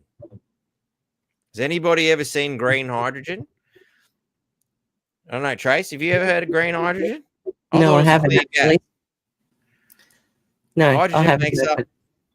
Last I checked from, the quantum physics stuff I was reading a long time ago, hydrogen makes up something to the effect of about 75% of the universe, at least by, our limited comprehension. I mean, it's basically what the sun's made out of. Shitload of hydrogen. Sun don't look green to me. Haven't seen a lot of green. I mean, you can split the spectrum, We've all seen Pink Floyd's Dark Side of the Moon cover. We all know how that works. There's green in it. There's a lot of other colors as well. Putting the word green in front of a gas somehow make it more malleable, more palatable, perhaps. Maybe it suddenly looks like lettuce to all the greenies, and we can eat that shit a little bit better. I don't know. But the largest green hydrogen project, there was other green hydrogen projects, maybe other hydrogen projects, but green, yeah. Sorry, I can't get past that. Green hydrogen, fuck me. Anyway, is officially dead. Wow, is that why it turned green? Fucking rotting. nice shade of mold over the top of it. That's how it got green. That could explain it. Oh, sorry? I said that could explain it. Why it's green. It could be from the gonorrhea from those kitty fiddlers in the daycare center. I don't know. Anyway, following the collapse of an international consortium developing the 12.5 billion plant and pipeline in Gladstone. So how's this the LNP's problem if an international consortium developing the project collapsed? Perhaps they don't know how to run their money either. Maybe they've been taking business advice from the Townsville City Council and everything went to shit. The scrapping of the CQH2 follows the lack of progress in a near $100 billion pipeline of ambitious proposals in the green hydrogen sector. Gotta love that green hydrogen.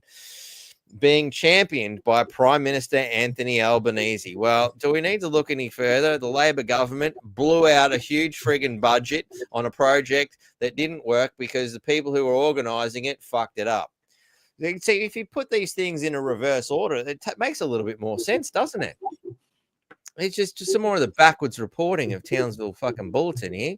Not that they wrote it because they actually got it from the Observer. They couldn't even be bothered writing their own fucking propaganda here. But of course, here we go. Notice they made him blue. Shouldn't they have painted him green? Shouldn't he be wearing a green tie? I don't know. Oh my God. Stephen Miles. Oh God, he's miles away from intelligence. Anyway. Queensland, it has discounted the involvement. Anyway, they scrapped another dumb idea by the Labor. Yep, Alan Stage, Palaszczuk, and Stephen Miles. We were into it. There's another reason why it's all gone bankrupt. Why are you blaming the LNP for this shit? Anyway, it's another good step towards fucking intelligence and hopefully saving us a shitload of money. Let's just get right. Should we switch net zero funding to defences? If I say yes, what happens? Cast your vote. Wow, looks like 85% of the population says this net zero shit sucks balls. Wow, I just got to find that out myself, ladies and gentlemen. Yep. Couldn't have planned it better if I tried. We currently spend $55 billion a year in defence. The Australian government plans to increase spending by 2.3% over the next 10 years. Wow, fuck, the Townsville City Council got more in a pay rise. Fucking hell. Apparently, defending this country is worth less than 10 useless idiots running the council. Go figure. This is well short of the defence spending targets of the UK, Germany, France, all countries that have all gone to shit, mind you.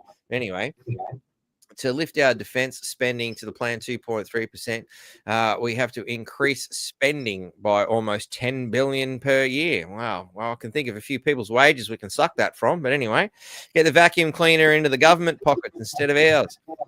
To lift our defense spending to the target requested by the US would require $40 billion increase. Finding another $30 billion a year would be difficult, but not impossible, alongside some of the other questionable spending priorities, like politician wages. Last week, research from the Institute of Public Affairs showed the Australian government now spends $9 billion on various green energy schemes. And I'd like to scheme, all right? Let's just quickly go scheme, copy. Just for shits and giggles. Just for shits and giggles. Scheme definition. First off, a systematic plan of action, but a secretive or devious plan, a plot, an orderly plan or arrangement of related parts. Fuck, what are you doing here, buddy? Fuck me dead. How you doing? Not bad, brother. Not bad. Didn't expect to see you here, man. I was working at JCU. Oh, I see. A chart or diagram outlining system or object, a combination of things connected to and adjusting by decision. A system is similar, but I really want to focus here on level 2 here. A secret or devious plan, a plot, a scheme to defraud investors. Given the amount of money that goes through our government, I can't help but think that option 2 is the most likely version of what they mean when we're using this terminology. Anyway, where were we? What was I looking at again? The green hydrogen. Oh, that's it. That's one. Mark's saying hello. Oh, hi, Mark. How are you? Yeah, not bad. How's yourself? Yeah, I'm vertical. Grab yourself a chair. You can be on a different angle. No, not that long. I dropped in because I wanted to ask, did you get my message earlier? Yes, I did. I responded. You obviously weren't listening. I've been very busy tonight. Very rude of you. Very rude of me. You know, but that's par for the course with me, isn't Well, it? yeah, it was. I mean, how many people come and gate crash your show? Yeah, that's true. Yeah, you're probably one of the only ones. Are you going to grab your beer? No. And sorry, Mark, I couldn't answer your phone call either because my mic was live, so I couldn't sort of speak to you at the time either. It's all good. It's all good. I'm here now. Yeah, that's it. This is what happens when you don't answer him. He turns up. That's right. How sucky is that? 73-year-old. And yeah. He I'm just going to take your show for a minute. 73-year-old guy. He's posting on Facebook. He's against communism. He's against the gay bullshit. He's against indigenous the money milking thing. Throwing money. Yeah, and so on and so forth. And that gets 2 CIB coppers at his front door. So that's it. He's just standing against communism, Yep. wasteful spending, Yep.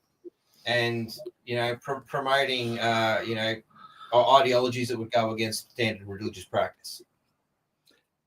This is why he's actually going to be leaving the country. He's looking at moving to Japan. Wow. That's a big statement, isn't it? Mm. Give me a call tomorrow. I'll 3-way a call with him for cool. you. Yeah. We might have to do it early. And the other thing, I'm at the warehouse 9 to midday. Then I'm off to Cairns, so you've got to get me early. The other thing was you were saying something before about that.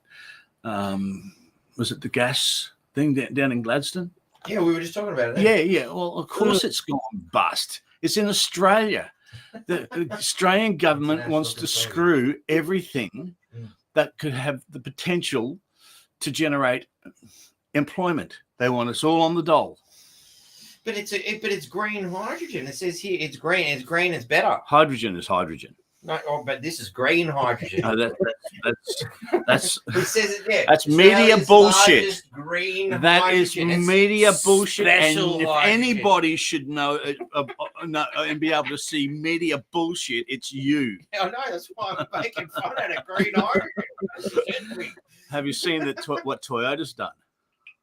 They've developed a hydrogen They engine. did that ages ago. They patented it quite a while Yeah, they ago. painted it. Yeah. Apparently, it's going to be coming out next year. Okay, cool. So I've been waiting to see what was going to happen because they put the patent in. I remember hearing about it quite some time ago that there was big magic, and we'll see what happens. There's still only one problem with it. It doesn't have that little 3-pointed star on it.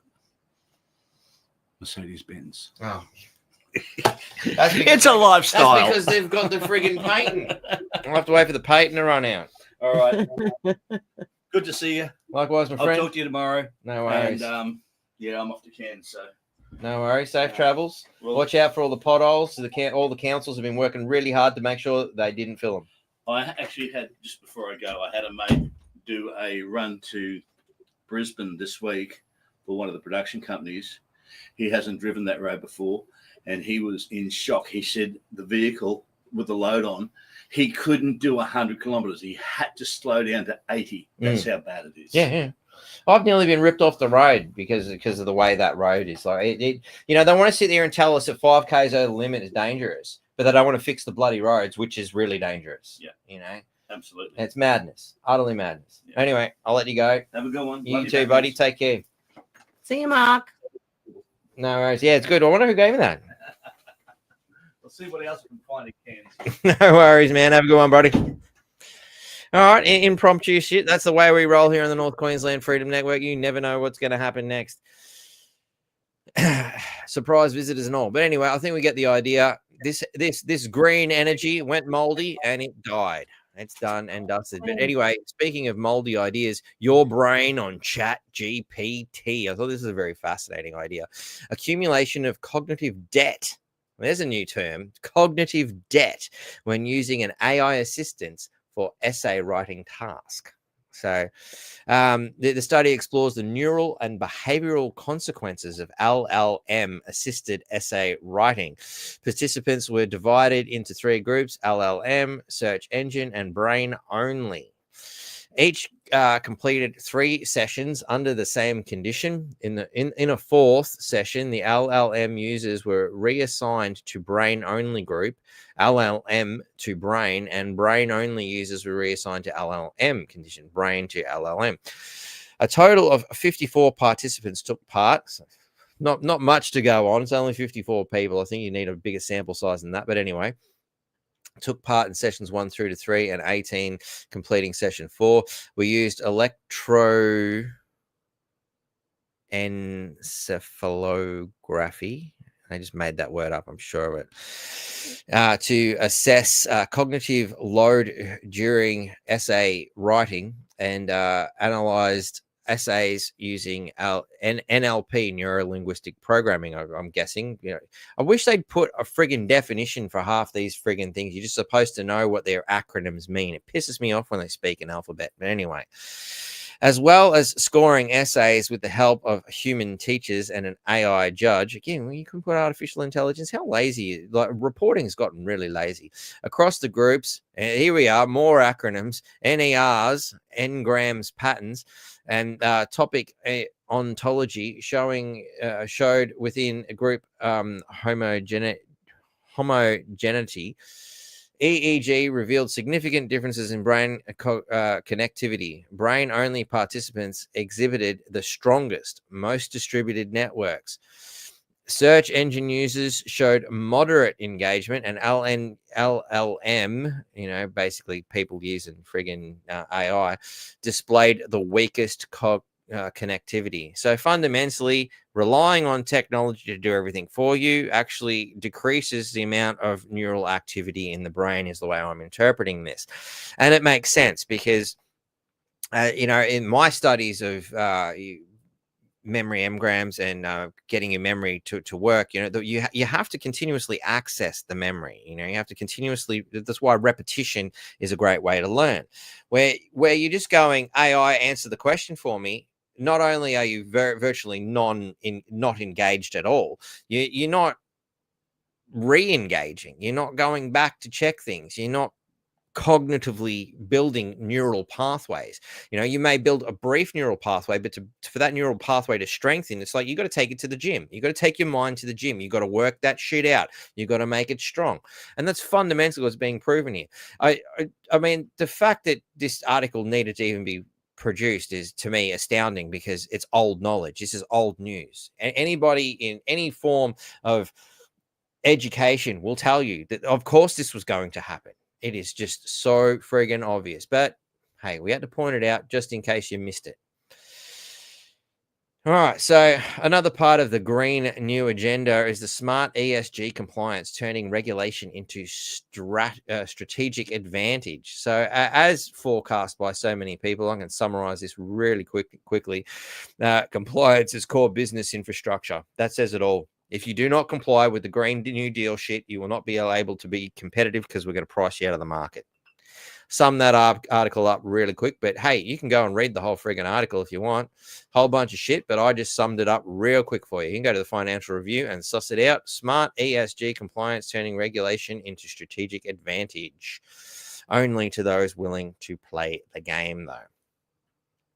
So this is a really funny one. You guys are going to get a great kick out of this one. Traffic accidents and offences and observational study of Ontario driver population. Now, what's interesting here is accidents and offences. All right. I think the offences is the one that is the key driving factor here, because this is utter garbage for the most part. Oh, that's right. That's the access point. There's a friggin' article. Hang on. Give me a sec. Let's go back. Picked the wrong bit. No, that's it. What did I do with the original article? Give me a second. Hey, Betty. Yeah. I thought you went home. Fuck. I'm in the other. You're gonna go in each room and sort this out and just completely fuck the show and reveal that this is all happening in the same house. Like, come on, like. No, this is. We're trying to put on a big magic show here, and you just fucked it, man. I got to feel it is a Darry.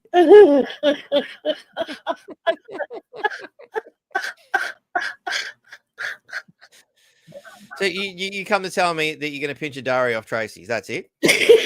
No, I'm giving her one for a change. It's a you're returning all the ones you pinched, right? That's newsworthy. That's it. And who says we're not professional reporters here? I don't know. Newsflash: Mark's returning all the diaries you pinched off Tracy. By the way, Trace and I were talking before, and we worked out why I didn't hear you comment on what I had sent. Yeah, why is that? Because I sent it and went straight to the can for a pee. Wow. That was bloody stupid, wasn't it? That's a real upliftment for your show. Yeah, definitely. Yeah. Going for a cigarette. See you, mate. Batty, you have been exposed. I know. I didn't even have to take my pants off. Been exposed.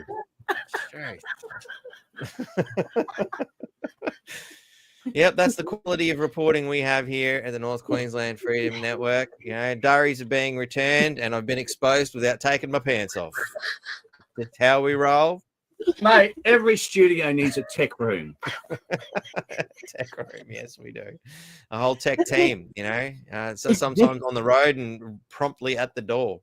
Actually, next week we'll get Trace over to my place, and she can do it from my place in the studio. Righto. Because I've got all the screens set up now. You've got to come over and photograph that, man. It's awesome. You'll love it. No worries. And I've gone to the dark side. Oh, God. Oh, you fucking went Mac. As if it wasn't hard enough to use your system with that retarded bloody mouse you've got. Then you go and bloody go Mac. Fucking hell. It's all upside down and backwards now. All right. I'll be back in 2. 5. Or 5. Unless those diaries have become, you know, the size of the ones in what's that movie I like, Fifth Element. You know, where it's, you know, 1/4 4 parts filter to 1 part cigarette. So anyway, apparently people unvaccinated against COVID are 48% more likely to get into traffic accidents. Right. So that's what the article's claiming, which is very interesting. This article itself is possibly some of the biggest pile of shit I've actually seen in quite some time. So instantly, upon checking the thing, you can't actually access through your organization to access the actual file, which nothing sus there, is there? You know, I know what you're thinking. Click the PDF. You know what it takes you to? December 29th, 1967. I mean, what the fuck has this got to do with COVID? Like, how's this a sales pitch? It's utterly retarded. But it does give away an interesting thing, and offenses. So what exactly are the offenses? Now, I want to bear in mind there are only a few details given in this horrific pile of propaganda. One of the few details is 11 million individuals revealed a surprising trend. So apparently 11 million people participated willingly. I don't know, but we can't actually ascertain as to how that come apart, because unless you got the right organization, they won't give it to you. They harp on about their 48%. That's the only other key detail, and that it happened in Ontario, Canada. All right. Now let's face it, Canada had a big protest. You have to wonder how many of them got fined. Now, have we managed to fudge the data by simply including offenses, but removing that from the key element here? I think I've just cracked this chestnut pretty quickly without actually having to obtain the data. That's the kind of manipulation I believe we're expecting to see here. Apparently, it was published in the American Journal of Medicine. It suggests that certain personality traits or belief systems that influence vaccine hesitancy may also correlate with a greater likelihood of engaging in riskier behavior on the road. Oh no, you naughty anti-vaxxers! You're not just a menace to vaccination. You're a menace to the roads. Personally, I think the people who write this kind of crap are a menace to sobriety. Sips. So anyway, this is a whopping pile of horseshit. I did attempt to read it, but I was struggling to keep the, you see the dramatic, photographs of people being rushed away in hazmat suits. It's rather over the top. And, you better take that spicy needle. I'm not sure what I find more disturbing, being wheeled down a hallway by these guys, or this God knows what's in it clot shot. Of course, there was more, but they had to remove the video because apparently the uploader has not made this video available in your country. Interesting. I could probably get around that, but I just can't be bothered right now. Implications for public health and road safety policy, of course, Therefore, and you can see where this is going, if you don't take your clot shots, you can't drive a car. Never mind the fact you're more likely to probably cause an accident. Did they actually compare how many people, had a blood clot stop their ability to function as a human while driving? Was that tested? I have to wonder. How many people have had heart attacks while driving a car in Canada since this shit happened? How, like, the list of and apparently it probably says there's no comments here. I left one. I left the comment. It's not here.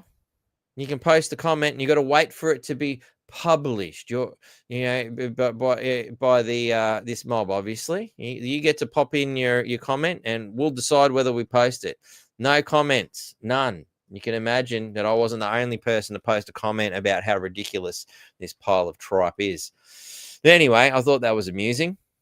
Sure you will too, especially the 1967 friggin' info leaf, as like, seriously, the only thing they've got to show is the first page, and you can't make this shit up. We're talking about 1967 data regarding a clot shot that are transpired friggin' 60 years later, just about. And if you read in the fine print, it's page 373, 395. Printed in 1969. Just in case you weren't sure what kind of a sexual practice was going on here. 69. Oh, funny. Anyway, that was the Townsville Show Heritage List, which we did determine that the show has been going since 18 76. So there you go. Anyway, so we did the childcare thing, which was rather disturbing. Let's not revisit that again. Foreign truck drivers are causing chaos on the Australian roads, insiders warn, apparently, according to the noticer. You know, we're representing Australia's finest here, you know, of all these kind of things. You know what? I can tell you what, getting a truck license in Queensland is one of the easiest things to do, and it has been reported, you know, by other people in industries involving truck drivers that are a lot of straight off the boat people coming straight up to Queensland to get their truck license, because it's one of the easiest states to get a fucking a license, and then going elsewhere to do it. Of course, this paper, I have to admit, is probably a little bit more far right than I would like to admit, but I thought it was interesting that they point this out because, well, it is commonplace, and like seriously, you got to answer 10 friggin' questions and go for a drive and not kill someone for, you know, an hour. That's pretty much all you got to do to get a HR license. And if you want to get and you know, when you're moving up here in Queensland, like, you know, to semis and MCs, now so long as you've had your HR license for a year, all you got to do is sit a competency test with the people who you pay to give you the testing in the first place. You get, I think it's something, a minimum 10 lessons, and off you go. You can drive road trains. Not much effort required. Just thought I'd point that basic thing out. But apparently, you know, it's the usual suspects when we're seeing these kind of things. But by all means, go to the noticer and dig a little bit deeper if you wish. But the ultimate here, and I'm sure you're all going to love this, is the go woke, go broke. Jaguar sales plunge 97.5%. And I'm like, this picture, I'm like, what the fuck is this? This is the most woke shit I've ever seen. And of course, white people at the back, please push them back, get them away. Get them naughty white people away, even if they are playing along. But look, you know, I thought to myself, I want to know more about this. What the hell was this ridiculous ad? Let's have a look. Go woke, you go broke. Last year, Jaguar set the record for the worst rebrand in history, and now their sales have collapsed by 98% in Europe. Watch this ad, and I'm sure you'll agree with us that this is the worst rebrand ever.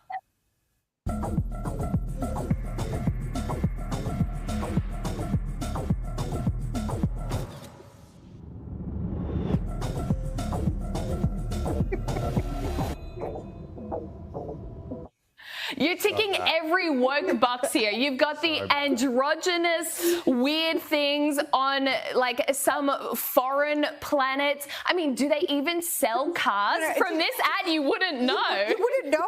That's a great question. Where is the fucking car? Wait, what the hell does that even have to do to cars? Like, oh my God. It's lunacy at its absolute finest, and they wonder why their sales plummeted. Oh, it was no, they don't, it turns you out. actually would not. Well, you know, they're not selling cars because... You notice that? Delete ordinary. Let's go back there. Delete ordinary. You know, what a wonderful way of saying you all must be gone. Everybody who watches this, me, anybody with commonplace, normal friggin' thinking should be deleted. Delete the ordinary. Righto.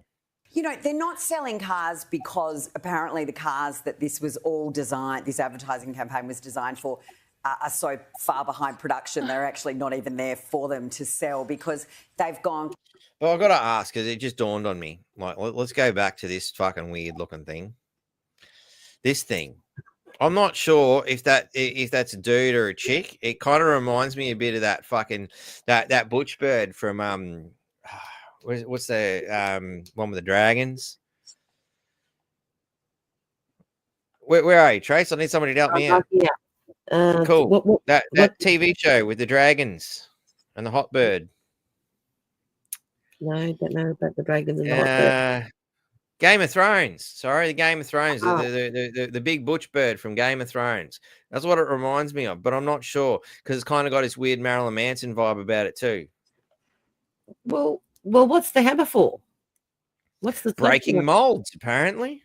Oh, Okay. Yeah, I think it was more effective at breaking profit margins though, and shattering them into 1,000 pieces, and then scooping up the last few pieces and putting them into an hourglass, trying to remind us of what a female figure should look like. But anyway, this advertising campaign was designed for are so far because they've gone completely to EV models. Now, I've always thought Jag was a little bit lovely. They were beautiful cars, but a little bit daggy. They were never sort of really. It was kind of a Jag Not or a anymore. Volvo. Now they're hip. They're cutting edge. I just don't think Jag's ever really going to be seen as the cutting edge, cool car. But now they're pink and EVs, and there's blokes in orange frocks selling them. Yeah, but Jags were always the classic upper class sort of British iconic car. Establishment car. Establishment car. And it's like, I mean, whoever did this marketing needs to be fired ASAP, because clearly they don't know who their customer base is.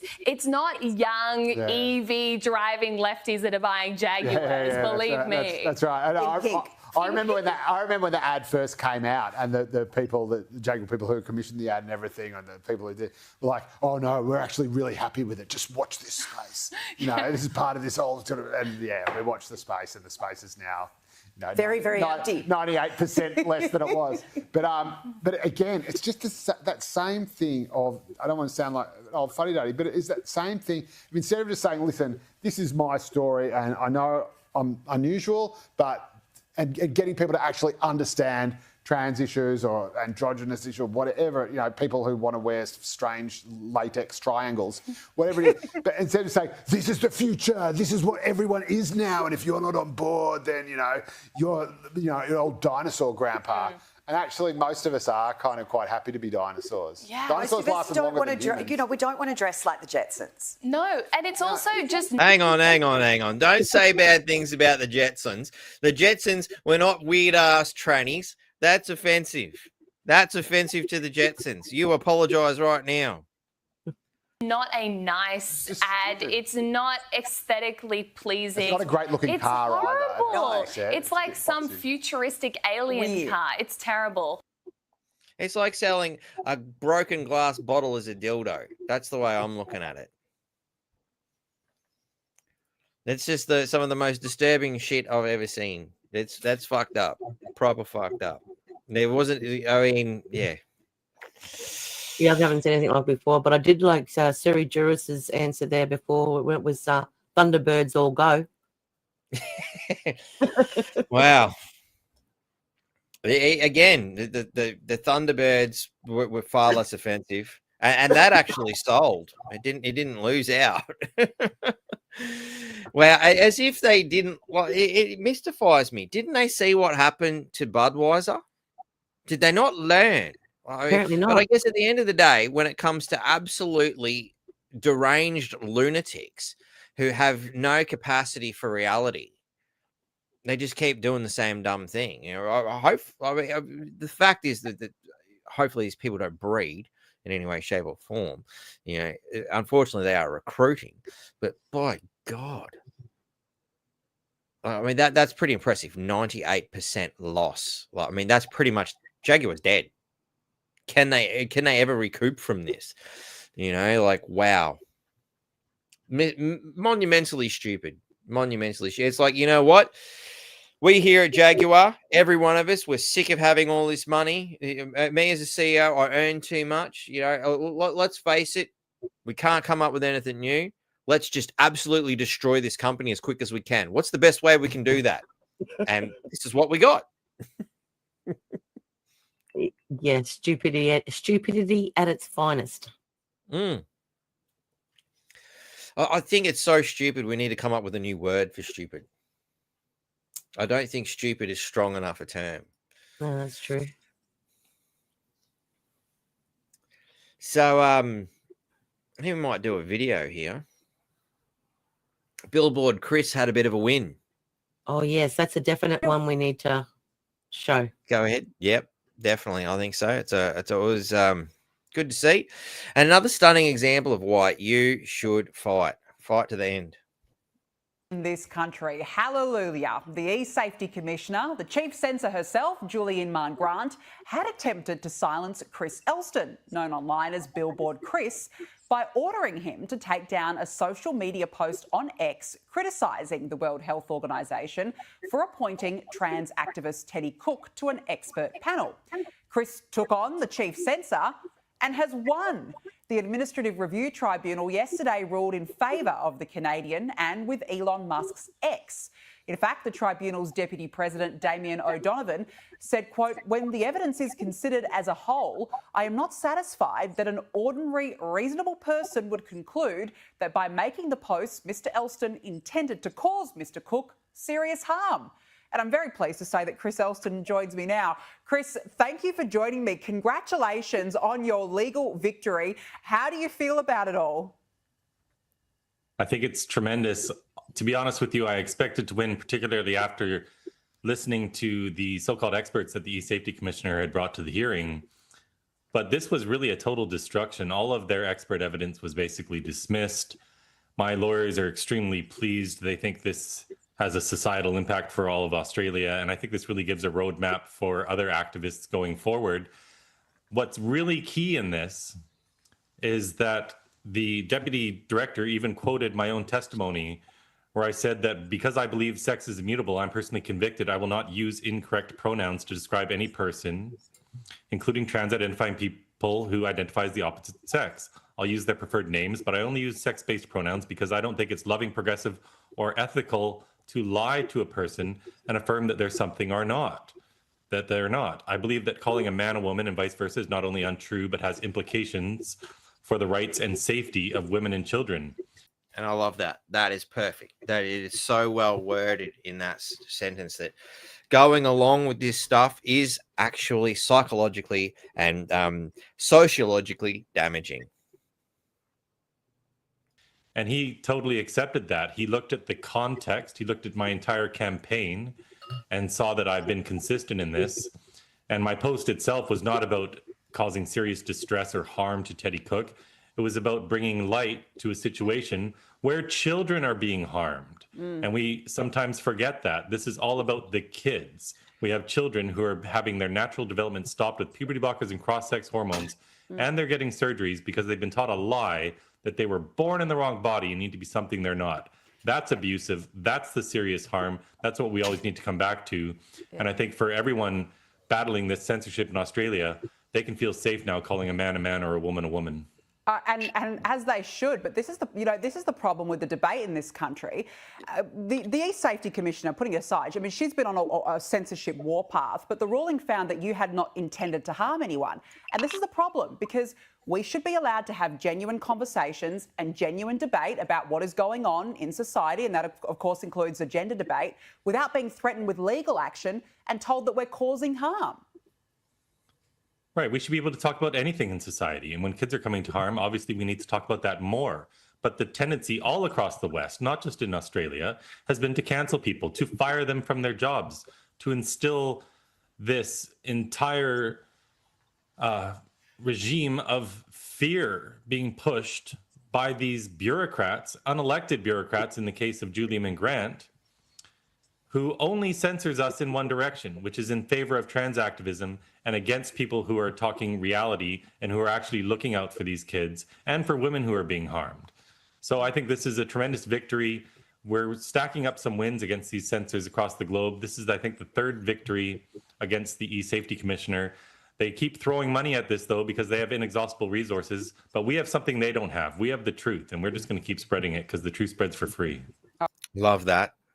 We may not have the money, but we have the truth, and the truth shall set us free. That is the big one, you know, and that's the thing about, you know, and we've seen it. You know, you look at what happened with Jaguar, 98% loss of sales. It doesn't matter how much money you throw at that. You just crippled yourself. You destroyed your own business. You know, it's all the money in the world can't save that kind of stupidity. You know, the truth will prevail, and it's good to see that it is coming through. It is being stronger, getting stronger and stronger. Good on you. Why was it so important for you to take this on? I mean, I can't imagine the costs involved with taking on the E-Safety Commissioner. Why did you want to pursue it? Well, we really did this on a shoestring budget, and I'm thankful for ADF International and the Human Rights Law Alliance, who really did this pro bono for me because I'm just a poor activist. But I'm a father of 2 girls. That's what drives everything. I'm not going to send them out into a world that doesn't know what a woman is. And I'm not going to send them out into a world that's trying to change the sex of children. This is the greatest child abuse scandal in the history of modern medicine. I'm a dad. My first job is to act as a dad. And for me, this is how I'm doing that. I don't know, ladies and gentlemen, I'd like to take a poll on that. Chris reckons that the transgender movement is the greatest assault on children in the history of medicine. Anybody else think of a greater assault on children at the moment?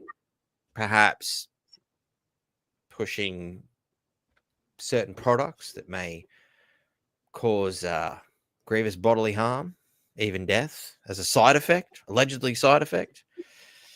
Imagine what they call a side effect. Quit my job as a financial advisor. I now travel the world raising awareness about this. I'm leading a purpose-driven life. And as far as I'm concerned, this is war, and it's a war we can't lose. So I'm just going to keep fighting. Are you going to come back to Australia anytime soon? I know last time we've got it up on our screen. Police questioned you when you were in the streets with your billboard. Are you going to come back? 100%. So not only are they trying to censor me on the digital town square, every physical town square I go into in Australia, they're trying to remove me. But I stood up for myself there. We just secured another victory against Brisbane City Council a week or 2 ago. They issued me an $806 ticket for having conversations in the corner of the town square, standing quietly, waiting for people to come and talk to me. We challenged that. Police had forcibly moved me on because I refused to move because I'm a stubborn old mule. But we won, and this is how we have to act. We can't just let these censors tell us what to do. I'm having conversations about children who are being harmed. Yeah. Other people go to that town square. They do whatever they want. They actually obstruct people. I did nothing of the sort. So I think I'm going to sue Brisbane City Council as well now that ticket has been thrown out, and I'll probably come back just for that.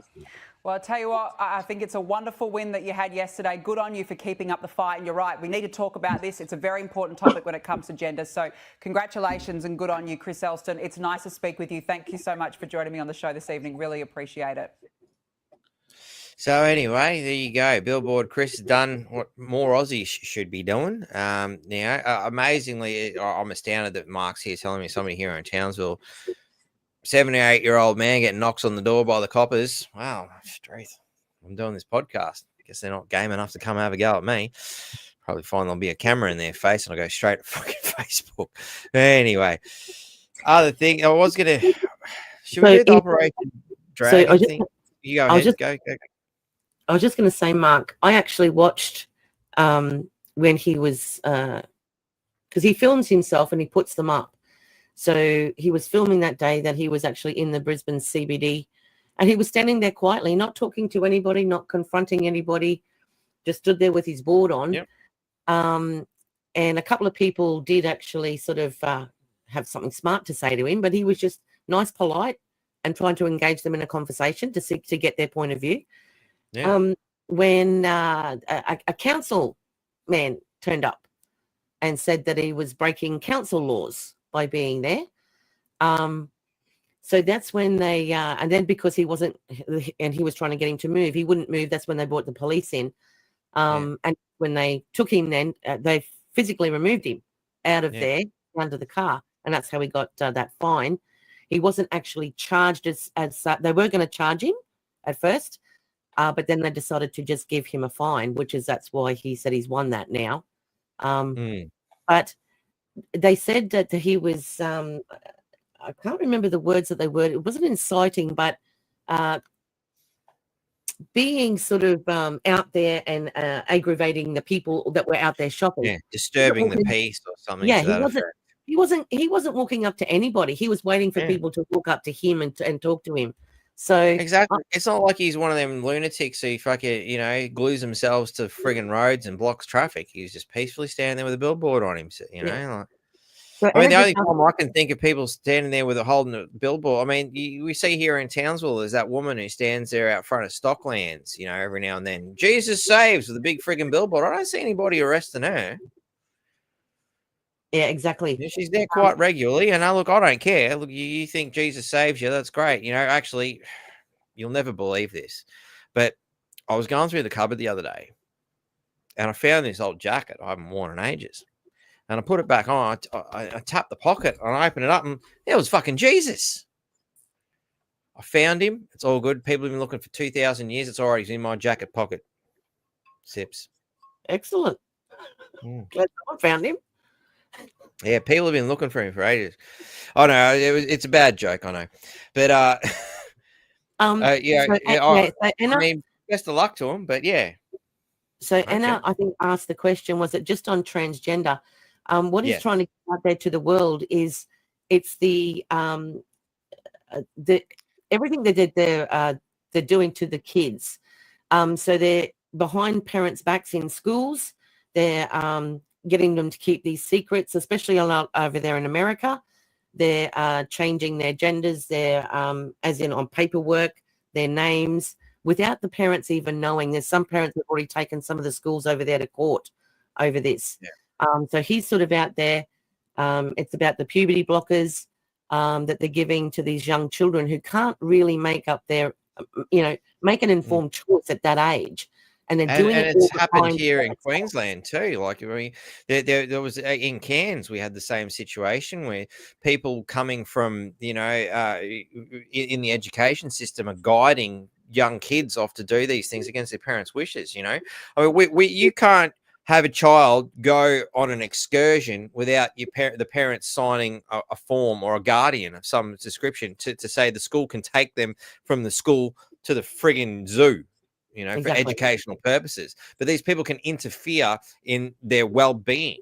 That's got to be that's beyond a measure. They're not even allowed to give a child a Panadol without you signing some sort of consent form. How can they do this? And to me, it just seems like a wonderful opportunity for them to circumvent parental rights.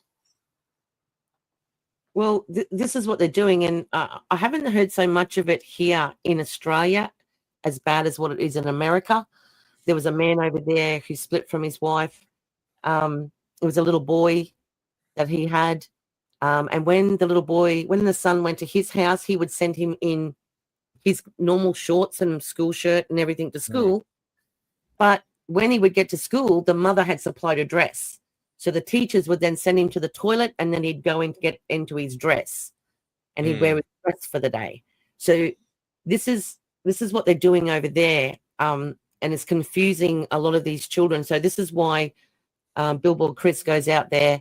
He tries to bring it to everyone's attention that they're harming the children. The children just need to be children until they're old enough to make their own informed decision without having all of this put into their bodies and being also confused.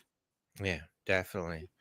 Well, I seen one on Redacted the other day. Actually, they had this German woman in there who was going on about, made a very relevant point. She spoke a lot about a lot of things. Go and have a look at the Redacted channel. I highly recommend it to anybody. But and she made a really valid point about how the queer Mardi Gras thing, basically dancing naked down the streets with rainbows and unicorns and all the kind of things that particularly young girls and young children in general associate with, happy, lovely kinds of things. But they're taking, beautiful ideas such as, the natural substance of a rainbow and the fanciful construct, which is amazingly still on the UK coat of arms as a unicorn, and things like that, and then associating it with disturbingly sick sexual practices that would make most people skin friggin' crawl. Certainly makes me feel ill. It's obviously grooming. It's obviously designed to recruit the youth, and it's sick. It's disturbing. I'm not even religious. I'm not looking at this from a religious point of view. I'm looking at this from a basic moral and ethical point of view. This is sick. I cannot think of any other way of looking at what these people are doing. And the other thing I like about him is he stood up to the e-commissioner, went to court, and he's actually won it. So that set a precedent as well. Yeah. And he's done Australia a great service. Yeah, and especially with all of this nonsense about the hate speech and whatever else that they're putting up there on social media. Well, we can put you in jail for 7 years just for something that someone might be offended by what's being said or put up there. So I think that was a great win for him and for us with him taking the commissioner on. Definitely. So there was another one, and I'd just like to point out Tracy's actually been a big part of bringing this show together today, ladies and gentlemen. So big thanks to Tracy for helping out with a lot of the content here. This has been an upside down show. We're doing, normally we do the interview thing. We've got an interview coming up on Sunday. Come across a fella who's done a great. He's a Townsvillian, done a little bit of a rap clip and all about how shit Townsville is. It's really a wonderful work of art. But not only did I enjoy that, and again, Tracy brought that to my attention. And then I looked at it and I realized that it was a good friend of mine, Arik, who actually did the clip. So I hit Arik up. I'm like, hey, man, I've seen you did this clip. Great job. Can you get onto the artist for me? And it's been a couple of months, but old mate finally remembered to give me a call today. So we've hooked up. Sunday, 11 o'clock, we're going to interview him and show you the film clip. It's absolutely brilliant. So as a result, we've turned everything upside down because I had a different plan for today, but this is what we're doing. But as a result, I'd normally on a Saturday, I'd be going through these things and, even early Sunday, if to go through and plan this out a little bit better. And, thanks to Tracy continuously sending me bits and pieces. Much appreciated for everything you've done, Trace. You're welcome. Sips to that. And we have to get a lot of this stuff out there because sometimes it slips past us and we don't see it. So yeah. And there's just so much happening in the world today. It's absolutely amazing. It's hard sometimes to actually go, right, we're gonna talk about this, we're gonna talk about that, because there's so much going on. But one of the ones you brought forth today was an immigrant's view on immigration. And I actually haven't seen this yet. This is my first time watching it too. So this is gonna be kind of like a reaction video in a sense. Let's see what this looks like. Thinking about immigration in Australia at the moment. So I call this the Aussie immigration complex, and this is just my humble 2 cents opinion, so don't roast me too hard in the comments. So at the moment we have our federal government, which is the cinema over here, represented by someone behind the counter selling tickets, and over here is our country, represented by a movie. The movie is called Australia. Now obviously when you go see a movie at Event Cinema or Hoyts, for example, the seats are quite limited, and these seats are a metaphor for our limited housing. Now, obviously, some of us are already sitting in one of these seats. Either we have purchased the seats, which means we own the seat, or we have a mortgage against the seat, or some of us are renting these seats, for example, paying rent. Now, talking from a migrant's perspective, for example, I'm a migrant myself, my family's are migrants. The normal process is that, we hear that Australia is the next biggest new movie, the next biggest blockbuster. We can't wait to line up at the cinema to watch this movie. So what happens, naturally, all over the world, obviously non-Australians would line up at the cinemas to purchase tickets to then see this new movie called Australia. And obviously, the person who's selling the ticket, because, the status over here is like, well, there's still seats available. You can go in. And then people line up, and then they buy tickets, and they go in. But then what happens is, due to limited housing, limited seats, limited space, the cinema is packed with people, and the status now is full. But what happens if the mofo sitting behind the cinema counter? Hang on, I've just got to go and say, hang on. Weren't all those stickers on the back of cars that says "fuck off, we're full offensive"? Can't help but think this person who openly states is an immigrant is in support of this sticker all of a sudden. I know, that's just what I thought. I know. You tell me what you think, ladies and gentlemen. And the status now is full. But what happens if the mofo sitting behind the cinema counter continues to sell tickets to let people in? Like, people are still lining up. This mofo, the dorky pimple teenage mindset politician, decides to keep selling tickets so people keep coming in to watch this bloody movie called Australia. Now what happens is the existing people that are watching this beautiful movie called Australia, they were fine before, but then more people come in, and then people are walking in front of the fucking movie and going yalla yalla, and another one is like, oh baby habibi, and another one is like, ni hao ma, blah blah blah, and then the people over here were like, who are these motherfuckers? Why are you guys blocking the screen? While I'm sitting at the back over here because I can't afford gold class because, you know, I'm not VIP. I'm just like a middle class Australian having a fucking rant. And then next to me is an Indian mate and he's like, brother, do not say that you are Chinese. Those people are Chinese. Do not say that you came from immigration too. And while I'm sitting over here with my large size popcorn, which I bought at the candy store, which used to cost $5 many years ago, but now due to inflation is now $20, which I'm really pissed off already. I love this guy. I love his. He's fucking brilliant. Absolutely brilliant. I love it. I told you you'd like it. Oh, it's gold. This is great. This is great. And yeah, I mean, straight. It doesn't matter what nationality you are. If you've been here long enough, you're pissed off. Why is my $5 worth of popcorn now 20? If that popcorn in that fucking shitty little box cost $1, I'd be fucking impressed. And let's face it, they're buying it in bulk. You go down to any supermarket, you big bag of unpopped popcorn for $1. You make a shitload of popcorn for that. These motherfuckers want to charge you $20 for fuck all. This is nuts. Absolutely nuts. Hey, what really does my head in though is people pay it. That's the big problem. Motherfuckers are paying $20 for popcorn. Who the fuck has $20 to pay for popcorn? I don't have $20.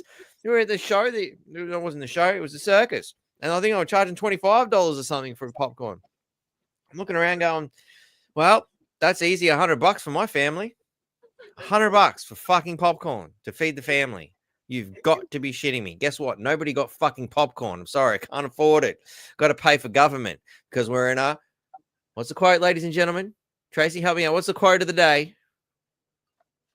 Oh, it's not a living crisis. It's a government crisis. Cost of government crisis. Cost of government crisis. That's it. Catchphrase of the day. I'm going to make up fucking posters and t-shirts. It'll probably take me 5 years to get it sorted, but I'll get there eventually. Cost of government crisis. I remember. Or cost of popcorn crisis in this case. But anyway, let's get back to it. Remember back then, yeah. Cost $5 many years ago, but now due to inflation is now $20, which I'm really pissed off already. I remember back then, yeah, I came here on the premise that it wasn't full, it wasn't packed, and there were people in front of my fucking face while I'm trying to enjoy this movie called Australia. I lined up, I bought the tickets, I came in. I'm having a rant because the place is full. There shouldn't be more people coming in. And suddenly no one's enjoying this movie called Australia anymore, right? In the cinemas, everyone's bickering, right? I'm having a fight with this Indian mate. Over here, Lebo's having a fight with another Italian. Greek's having a fight with the Chinese. Whatever it is, everyone's bickering over here. And while we're doing this, old mate at the fucking cinema is then walking back to the back office over here, counting his stash. Look how many fucking tickets I've sold. Man, I'm gonna make bang before I retire. In the midst of this guy's evil laughter and the bickering of the existing locals in the cinema, the new residents that come into Australia because they are promised, this ticket, you can watch the beautiful Australia, they come in and go, what the fuck is happening? Then we have a new migrant coming in and go like, hey, excuse me, can I sit down? I'm new here. And the person sitting down over here is like, fuck off, mate, you dickhead. And then this new migrant over here gets a bit scared and runs to another migrant and goes, oh my God, these people over here are racist. As we slowly zoom back out in a bird's eye view, we start to identify the Aussie immigration complex. We start to see the people in this cinema, regardless of those who have a seat or those who do not have a seat, they all have the intention to watch this beautiful movie called Australia. That is their intention. And instead of hating on each other and blaming each other for the limited seating in this cinema while we're trying to watch this movie called Australia and be divided by our cultural differences, let's just agree we all got duped by this cunt over here. All right? This cunt is still... Well, let's see you in the NT. And we know who that is. We know who that is. Because of the catchphrase of the episode. And I love the fact that you've brought this here, Tracy, completely unbeknownst to me. This is my first time watching it, but doesn't it suit the idea of the cost of government crisis so fucking well? Certainly does. Thank you very much. Let's keep watching. Selling tickets, and this cunt is raising prices at the candy store. This cunt always wants us to be divided, fighting against each other so that we do not pay attention to what they're really doing, making bank every day at the back office. Well, they keep selling tickets to the potential moviegoers of the world, which watch a trailer of Australia and go, wow, I want to come into this country. But they do not know that we're full. We have limited housing, limited seats. In my own humble opinion, the only way to solve the Aussie immigration complex is for those who have a seat. Every person stand up, boom, boom, boom, boom, boom, and align with those who are walking around. Let's together march towards the entrance, and the mass mob over here overthrows this motherfucker over here and burn this motherfucking cinema down. I love the fact that Sam's comment has popped up at the exact same time as old mate is saying it. Fuck all government. That you can't plan this shit. You cannot plan this shit. You know, I love the way the universe comes together in this. It's just so good. Let's do that again. The entrance, and the mass mob over here overthrows this motherfucker over here and burn this motherfucking cinema down. Yeah, I know it's kind of dystopian, dramatic, but you know, what other solution do we have? Jump in the comments. Let me know what you think.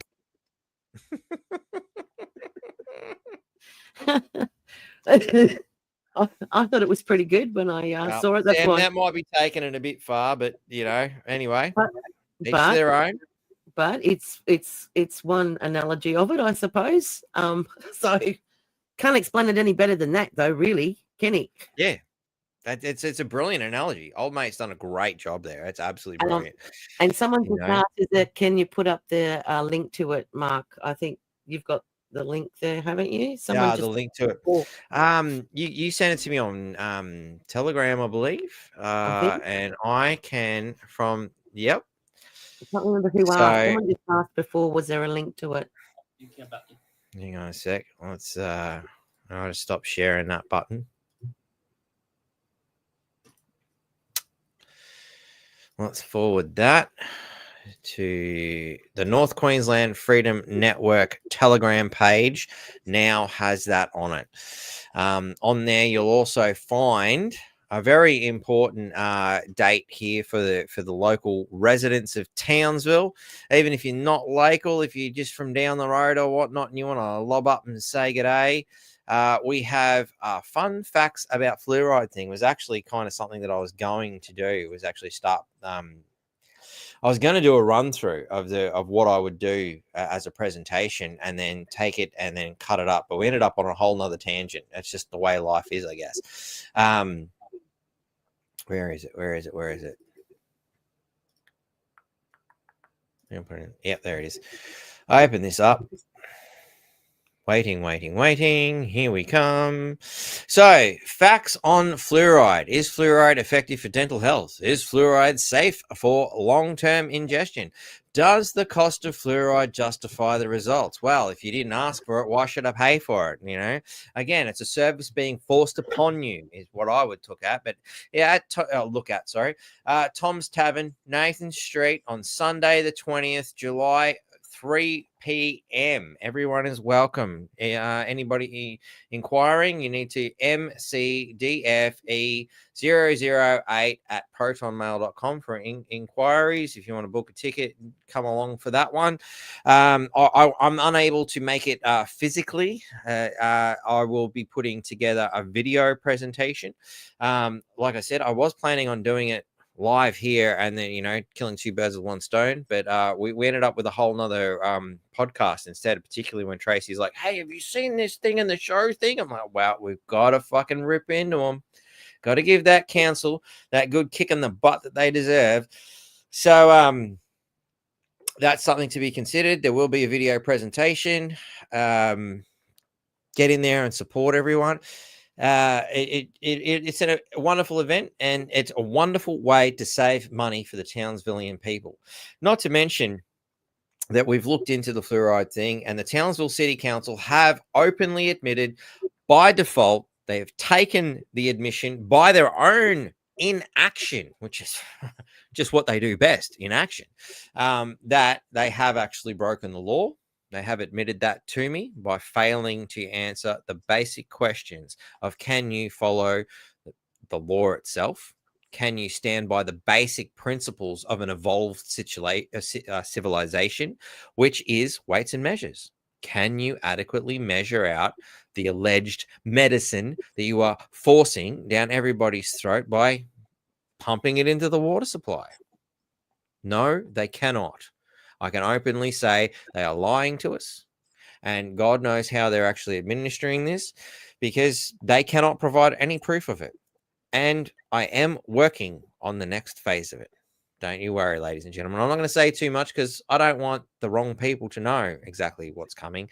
If you've got half a brain, you could probably figure it out. But let's face it, we're dealing with some of the most brainless people in the world. Even if I told them, they probably wouldn't figure it out. But anyway, that's the way it is. So, ladies and gentlemen, I think we might call it a day there. There is a few other things we're going to talk about. But look, it's getting close to 3 hours. It's a hell of a lot longer than I expected to do. Thank you all very much for watching. Highly appreciate it. Look, I do want to let you know in advance, I'm going to be taking 3 weeks off. The wonderful, beautiful people at Cafe Locked-Out will throw some bits and bobs up. You never know. I might do a couple of short videos, particularly for the Patreons. There'll be a couple of short videos coming for the Patreons because they're paid. They deserve a little bit extra. But this week and next week will be my last lot of shows until I come back on the 8th of August. August is the next month. Yeah, August. Yep, get cool. We got that right. Look at that. I can figure things out after a few drinks. So, yeah, all right. We've got some family events coming up. Long story short, bit busy. I do need some a bit of time to heal and relax. I mean, at the end of the day, I'm crashing out at like 7 o'clock at the moment, and it's been pointed out that when you're in pain constantly, which I have been for like 9 months, it's bloody tiring. And yeah, one of those things you don't realize until you find yourself dead to the world on the couch and no one can wake you up. You know, it's hard stuff. Working on it, getting through it. I want to thank everybody who's helping me get through the pain and shit, and we're getting there. The back is getting better. It's still far from good, and it probably never will be 100% ever again. I will be dealing with this bullshit for the rest of my life, but I have to manage it and do the best I can. Otherwise, I'll end up in a bloody wheelchair. So, look, change is on the horizon. So for the next 2 weeks, we'll keep business as usual. But over the next for the 3 weeks after that, I don't know what we're going to come back as. There's a good chance that sips will be a lot less. That's at least the plan. You know, I've managed to curb a lot of bad habits over the years, and this is probably the last of the bad habits to go. So, sips, freedom lovers and freedom fighters, it's been great having a drink with you. But in time to come, hopefully, at least by the end of the year, I may have totally kicked the habit and decided, well, I can live life without it. One of the things I was going to have a bit of a yarn about before we ended up doing what we're doing was that the tides of change are definitely upon us, I think, in a lot of ways. And one of those big tides of change has been coming through on a lot of things, particularly in today's redacted video. If you want to know more about the ideas that are running through my head, you're going to have to go and look at that, because it explained it a hell of a lot better than I possibly could. And I'm not going to attempt to in this particular state of mind. But fundamentally, cleaning house, and it's a state that a concept that I say quite a lot. You know, cleanliness is close to godliness. I can't even remember where I first fucking heard that, but it's a very important thing, and I've used it particularly in the creation of homebrew. Look at that! It even went ting for you unintentionally. You know, the creation of homebrew. If you're going to brew your own, everything's got to be clean. Otherwise, you get infections and everything goes south. You know, so you know, cleanliness is close to godliness, particularly when making nectar of the gods. You know, is it a joke or is it a way of life? You know, I guess that's subject to the eye of the beholder. But at the end of the day, it's something I try to say to the kids too. Clean the fucking house up. Don't leave shit lying all over the place. People won't get hurt. Your brother won't slip over on that piece of paper you left there, Astrid, for example. You know, cleanliness is close to godliness. You know, I would like to live in heaven. I don't want to live in hell. Hell is cold, miserable, and messy. That's my version of hell. Everybody's probably got their own version, you know. I could probably add a lot more weight to that, but let's just keep this on a simple thing, you know. But on that regard, you know, there also you get into the spiritual constructs. So, you know, religion, I guess, can even say it too. You know, your body is a temple. You should keep it clean, and I guess that means getting rid of some fun stuff, you know. Sometimes the party must end. Sometimes we might become stone cold sober. Well, that's kind of where I'm leading. We'll see. It's one hell of a mission. It's one hell of a mission. You know, it's the last vice. Exactly. Declutter the mind. Although, strangely enough, my mind has always functioned, or at least I thought, quite well under the state of inebriation. Excuse me. Oh, I feel like my throat's getting a bit sore again. Must need a bit more of those 56 herbs and spices. It's like fucking ants. It must be good. The ants are coming for it. Bastards, they turn up everywhere. One of the big probably one of the only things I don't really like about Townsville, ants. Like politicians, they just won't fuck off. You get rid of one, another one turns up. No-win situation. That's very true. I just thought of that. You know, you'd think I'd actually plan these things out sometimes the way it comes to me. But, you know, yeah, and again, on that note, there are times it's just like somebody else took over and just gave me a good fucking idea. Wonder what would happen if I stopped drinking. Could it get any worse? Could it get any better? Could it get even more disturbing? Or more enlightening? Guess we're going to find out.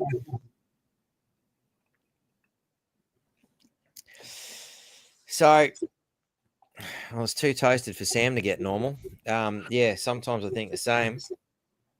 But I've definitely explored some pretty out there ideas over the years, a lot of which I tend not to bring into this particular realm just yet. But I do believe we are at that time where it's time to start talking about things that are a little bit more out there than normal, to face things that we're probably not ready to really face in some ways, like life without alcohol, as Sam pointed out. Pretty scary stuff. Life without a drink, truth. I mean, there's a lot of people who are, you know, a menace to sobriety. 10 councillors, for example, are a great menace to sobriety. We've got a prime minister who's probably one of the greatest menaces to sobriety I've ever seen. You know, any wonder they're raising the taxes on alcohol. I mean, you got such an amazing driving force for alcoholism here. Like, it's a win-win situation for them when you think about it. But anyway, ladies and gentlemen, I want to thank you all for supporting and watching, and, you know, getting involved in any way, shape, or form you can over those the few years that we've been doing the North Queensland Freedom Network. We are going to do some changes. I'm going to get some shit going as best I can in the limited time I have, while I'm trying to fix my body, fix my mind, fix my health, fix the world, fix everything that I can within my little toolbox that I have. And big thanks to Brendan and Vincent and the Anons and Bitcoin Jason, Belinda, Jennifer, Aussie 65, Jake Soy, the man who's done it so much, he's done it twice, Curly, Terrence, Ruben, Karina, Carla, Gaza, Lee D, Jeannie Z, and of course to our new Patreon, Annie J. Thank you all very much for your amazing support. You guys rock. Of course, big thanks to Tracy, who helps make put a lot of the content together every week. He constantly sends me stuff. Sometimes I'm like, truth, I'm gonna need to spend a whole day to go through the stuff that Tracy sent me. Thanks, heaps, Tracy. You're very welcome.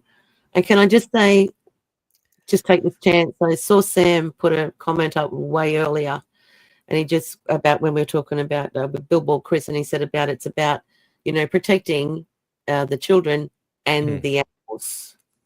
Yeah, the animals always get so forgotten here.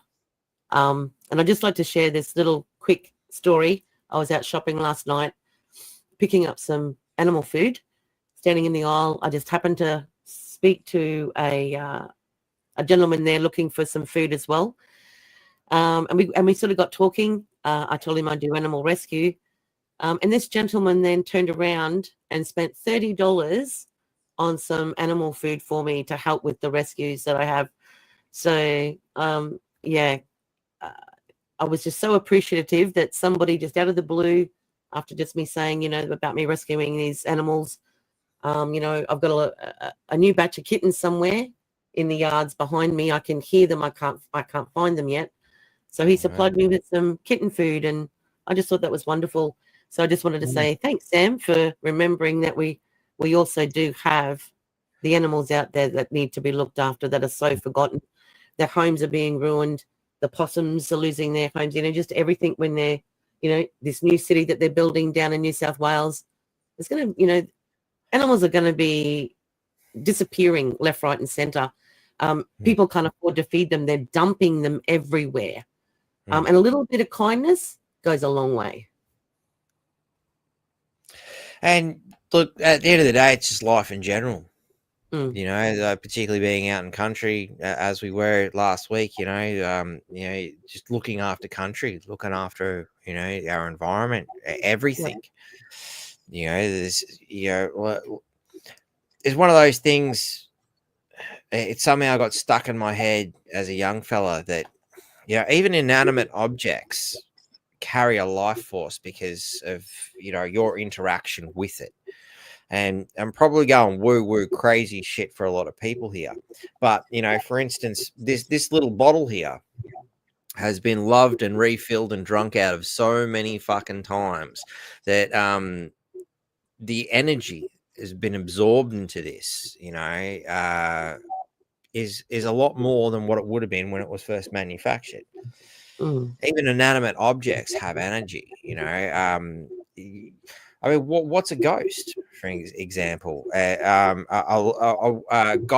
I think is the word in German that I learned. And it doesn't just mean ghost, it means spirit, it means mind as well, or thought, at least, or thought projection. And learning the language, I was probably a bit wrong there in some interpretations, but it was interesting to see the way that word can be interpreted, and it throws your perspective and perception of things out when you start looking at things from these different angles. What is energy? What is a thought? And particularly with the video I've seen today, which is fundamentally around remote viewing, MK Ultra. What is our true human potential? Something that I've said here many a time, something that I wish to explore a lot further. A lot of stories I'll tell you in time. It'll make your hair curl, and you probably wonder, I think he lost his mind, or he's just making this shit up. But anyway, there is a whole world of amazing shit out there, and I don't know, but I even eat quite well without alcohol. Yes, you've done a great job, Zach. Well done. I'm impressed. Your brother failed, I'll tell you that. Anyway, there he was eyeing off my bottle of Jaeger. Anyway, sorry, I couldn't live that long without alcohol. I think it was about the age of 15. Yeah, no, actually, no, tell a lie. Grandpa was feeding me beer before I could fucking even remember. One of my earliest memories is of Grandpa going, go into the kitchen, you need Grandma to hand me a bottle of beer, eh? No worries. Grandpa needs another beer.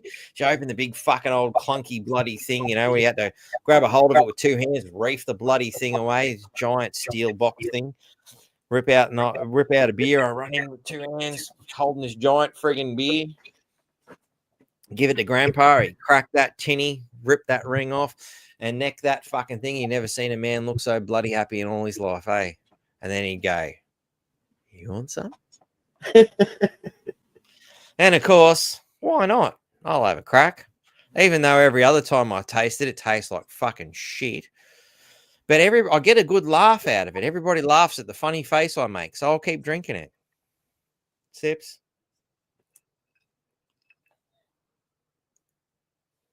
I think it was something like that. So perhaps my grandfather made me an alcoholic. I don't know.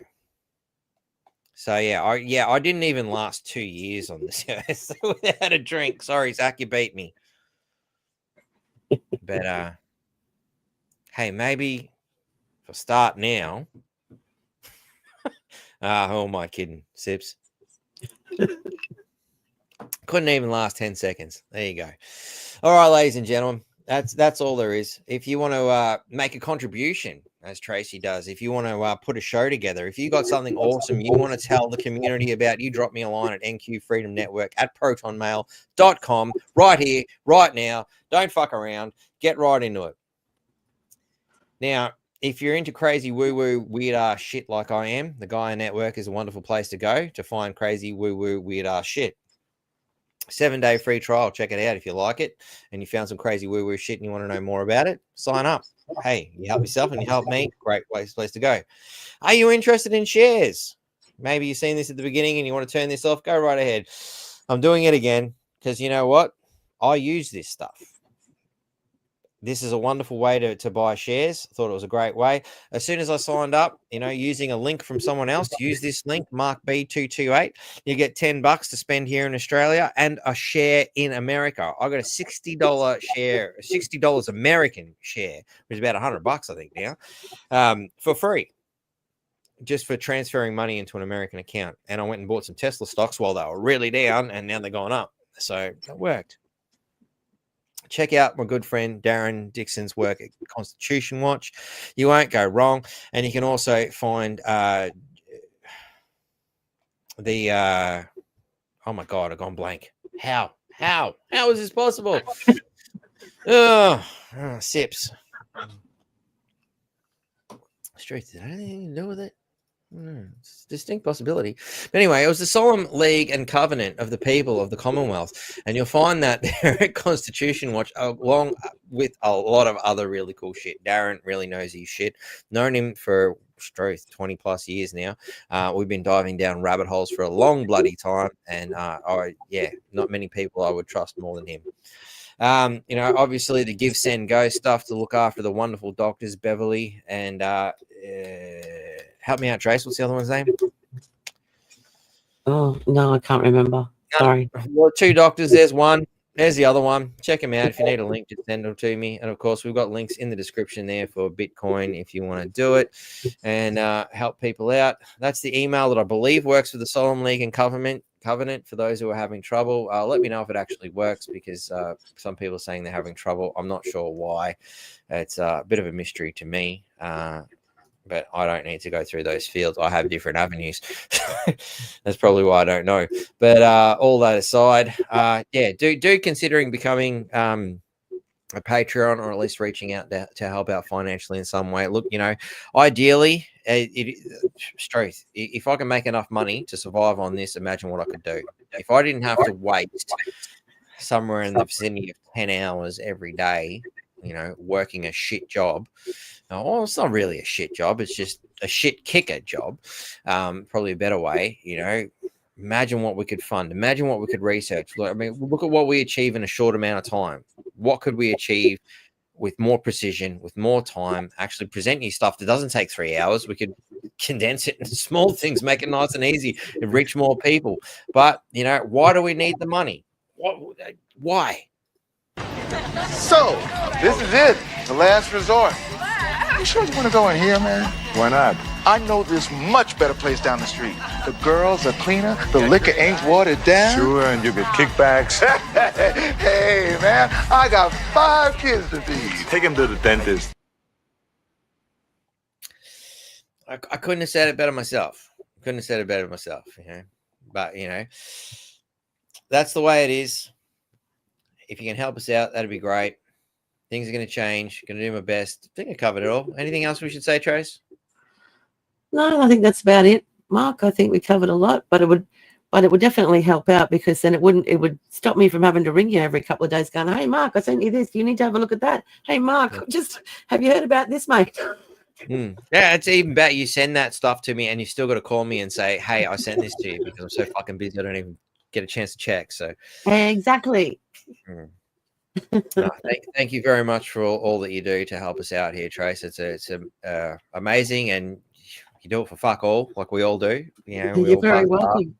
It's my pleasure. It's much appreciated. So let's go and spend some quality time and leave these lovely ladies and gentlemen to go and do their own thing. Thank you all very much for watching. I will see you Sunday, 11 o'clock, ladies and gentlemen. 11 o'clock. We got an amazing bloke coming on to tell us about why he wrote his little rap song about how amazing it is to live in Townsville. Full sarcasm intended. Till next time, see you Sunday.